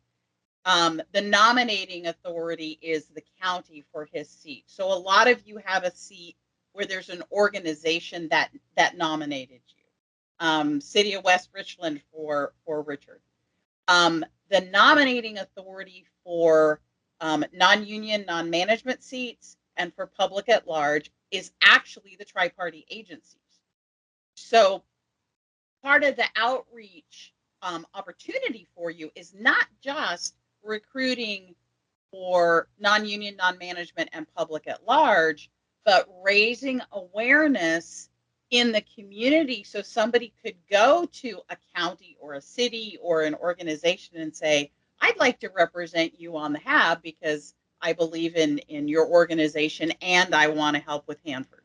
So it's sort of a multi-pronged thing you're working with. So I have a question. So it seemed to me in the last recruitment cycle, there was a push having to do with the administration's diversity goals to make sure that the people who were appointed as new members pointed towards the census for 2020 in terms of ethnicity, gender, and other kinds of things. You didn't have to live in the Tri-Cities area, but the appointments should be reflective of tribal and other ethnic representation. I wondered if you are governed by that this. And I don't have an answer for you, Jan. Now, I'm going to be transparent It's here. important. It is very important. And like I said, I'm going to be transparent. And the membership package, I've had lots of opportunities to work with the HAB in different capacities. The membership package is new to me. So I'm asking for grace as I get up to speed on all of the ins and outs of the membership package, the 15-step process, what it is exactly that needs, yes, it's a heavy lift. Deanna has been, can I finish, Ruth? 1 second, please. Deanna has been heavily involved in the membership package in the past, and she understands it is a very heavy lift to ensure that, you know, all of these seats are filled along with their alternates. And what we're hoping for is to expand that the outreach, utilize the HAB members that we have, you know, have you guys take it back to your constituencies, you know, share the word, get it out there and see what we can do as far as getting folks who are interested to share their comments and their concerns. And so we can get that policy level advice that we're looking for. And so I guess my request for you is to allow me grace to get up to speed on the membership package. I definitely hear your concerns. I'm going to take those back. I will close the loop with you on exactly what those requirements are to fill the board seats. Thank you. You're welcome. Jan, why don't you send us a reminder? Because we can put those in the questions and comments we're compiling for Lindsay and the TPA agencies now, so that we can track that and make sure you get an answer. Yeah, and I'm not so sure that Gary doesn't have that, because he was the person who was kind of determining of the various nominees who might have met one or another of the diversity goals. Okay, and Gary's on vacation, a very well-deserved vacation. However, I will get you your answer. And Deanna, you had something to add? Just add that the executive order on diversity, equity, and inclusion is in force. It applies to all of the boards nationwide. And in a nutshell, it would like the board leadership to research, look for people that mirror the members and the population in the community. So there is a look at the demographic. We defined this area as being a 100-mile radius outside of the Hanford site, and that lines up with our emergency operations center. So that's the demographic group that we're looking at. And so then that is factored in. It's not mandatory that that's met right down to the nth. We just have to show that we're working toward the goals, striving to be inclusive and looking in that direction, and that the effort was made to do outreach to various groups to bring in, you know, diversity, young people, folks that we historically haven't seen on board. So thank you for that clarification. That's so good. I'm gonna remember requirements geek.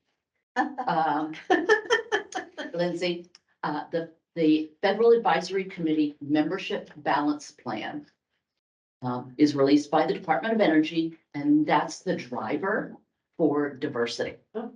And so it just says board membership also reflects the demographics as reflected in the U.S. Census Bureau data. Each site maintains a membership framework to ensure a balanced board Expertise is not required for board membership, as the board was created to provide community-based recommendations and advice to the agency on the cleanup program. And that's the driver document. Good answers. And actually, that was a result of our ops work group meeting last year. And it's just like, none of us knew what that meant, where it came from, where, you know, so it's kind of the, you know, it's, Thank you. you know, Yeah. I don't know about the 100-mile rule circle, but you know, that's kind of the requirements driver for diversity. Okay, yes, we're a little bit late. Ruth, what do you? Yeah. I would kick it to Tracy. Typically, the last few minutes of a committee meeting are to look forward to your next meeting and topics that you want to pursue and put on the agenda. And also in this case, Tracy and Michelle will be at the leadership workshop on June 8th. So any advice or bugs in their ear you want to put so that they represent you at that conversation as well. So Tracy, next meeting and leadership, how would you like to approach? Well, I'll just have anybody throw out, if they have topics or questions that they would like to bring up. Next meeting is in August. I don't know the exact date. 8th. The 8th, okay. So is there anything you'd like on the agenda?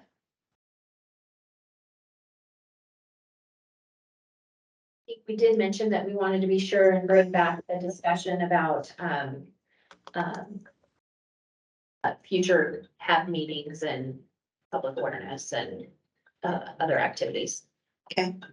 I think the regional diversity and try to include the state of the site within regional diversity. Okay. Jerry, were you wanting to speak? Sorry. He does have that comment. Okay, should we read the comment? Yeah, I can read it. Okay, go ahead. From Jerry Paulette, the Mattawa community is 95% achievements, and the first major community just upstream from Hanford, the Port of Mattawa, includes Hanford areas. They are interested in serving, perhaps in collaboration with the school district, with representation of their community, which has been overlooked by most Hanford involvement. Oh, thank you. You can't speak. Thank you, Jerry. Anyone else? Other topics? Do we want to do something about the game? Bring it back or something? I mean, sure. I just throwing it out there. I mean, because we did take that on as an action. Okay. I'm just wondering if the TPA agencies have any presentations they want to run by the PIC to get feedback on before it goes out to public. You know, that might be a good time to set aside half an hour or so to say, hey, what could make this slide deck more approachable? I'm just thinking of what we got. I'm not sure. Not to disregard that, Tom, but while my brain's thinking about it, Susan mentioned the game. So I think if I'm not mistaken, we held the orientation in October last year. So August PIC meeting might be a good time frame to not only focus on that game, but just the orientation in general. Tom, I'll have to think about the presentations or public facing materials that we're working on that will be timely for then. But I'll think about that and I could pitch that over email once I think on it some more. Baseball card summary would be great. Yeah, we could definitely bring that 1 or 2 sample base cards. The only hope that has is you get it down that. Yeah, I mean, that's a great idea. We'd be happy to kind of show those if we're able to. So yeah, I'll talk to Dana about that, see if that's something we can do. Are there things you want Michelle and Tracy to bring up at the leadership workshop as they're planning for the next fiscal year for the HAB's work? And this is topics for future meetings. It's kind of this is the planning for the work plan and the calendar for fiscal year 24. So we have 9 and holistic negotiation. The regional diversity, I think, meetings. I mean, basically, think high level topics for like PIC meetings in the future for the next year.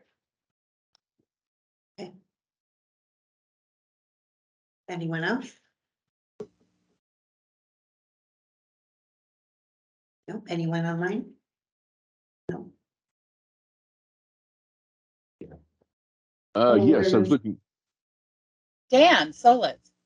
Yes, thank you. I was looking for the place to raise my hand. I couldn't find it. One thing I would like is a more detailed discussion on what is actionable policy level advice. Exactly. What specifically is being looked for there? What does that mean? And also, where did that come from? And how did that evolve? That statement. I think the question, Lindsay, was how do the agencies define actionable policy level advice? Is that right, Dan? Yes, that's correct. You guys had with the ops. Yeah, that's an action we had on the ops work group, and I actually worked with ecology on it, and we're gonna talk to energy and EPA. I'm not sure. I'm not sure what Gary got with that on the DOE side. I'm not sure about EPA side, but that's something that. I think we're gonna talk about that at the next, or Yeah. before the leadership workshop, so we'll be able to close the loop at the Yeah, leadership I workshop. would engage Mike, because that was his baby. Yeah. Mike, sorry, yeah. Yeah. Yes, right. Michelle, I just, Oh, Ruth, sorry, Mia just said something. Mia, I jump in. have a question. You both started around the time when you were gonna meet to talk about public involvement, and funding, for the HAB actually doing outreach. And I don't know if you've met about that, or if there's an update, or if we could include that in next year's work plan. Yeah, For we kind of haven't- where are we going with HAB outreach? Is that happening? Is it not happening? So my recollection of where we kind of left that is knowing that we were coming up on the leadership planning and reshaping committees and what they were going to be responsible for. We were kind of holding back to wait and see. And then also getting some additional clarity on the role of the PIC committee. And is it that advice giving to the tri-party agencies, or what kind of awareness are we expecting to give to is it driven by us, in which case we would need a budget, or is it really driven by the tri-party agencies and we are just supporting their efforts with our feedback? And so I think we were kind of waiting for a little more information before just going off and trying to say, yes, give us a budget to do some things. We don't know what and for who, but. And now that you have approved mission statements that we approved, voted on in the Yakima meeting, you've got your starting point. Yes. There's a question in the chat about where do you go to sign up for the new committee?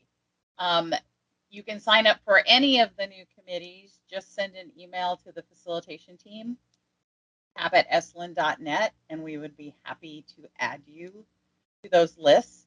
If you want to be on one of the existing committees between now and the end of the year, same process. Just send us an email so you're officially on the list and you will be getting notices for those committees.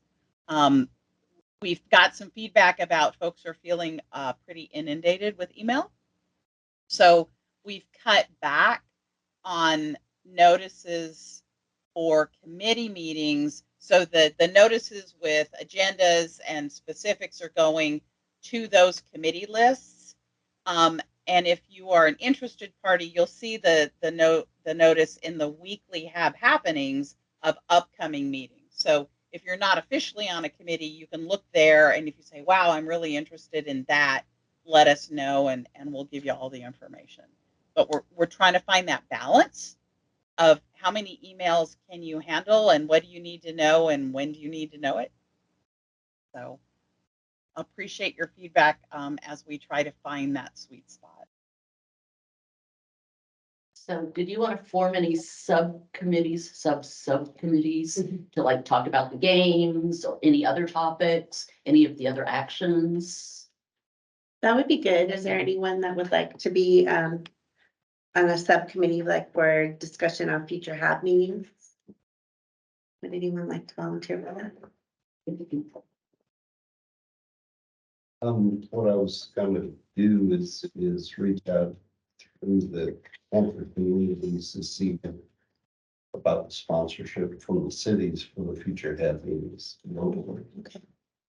I'm join this trivia team. And then there's- Get that on a subcommittee every, myself. That would be great. And then there's regional diversity for and state of the site. Would anyone like to be involved with that?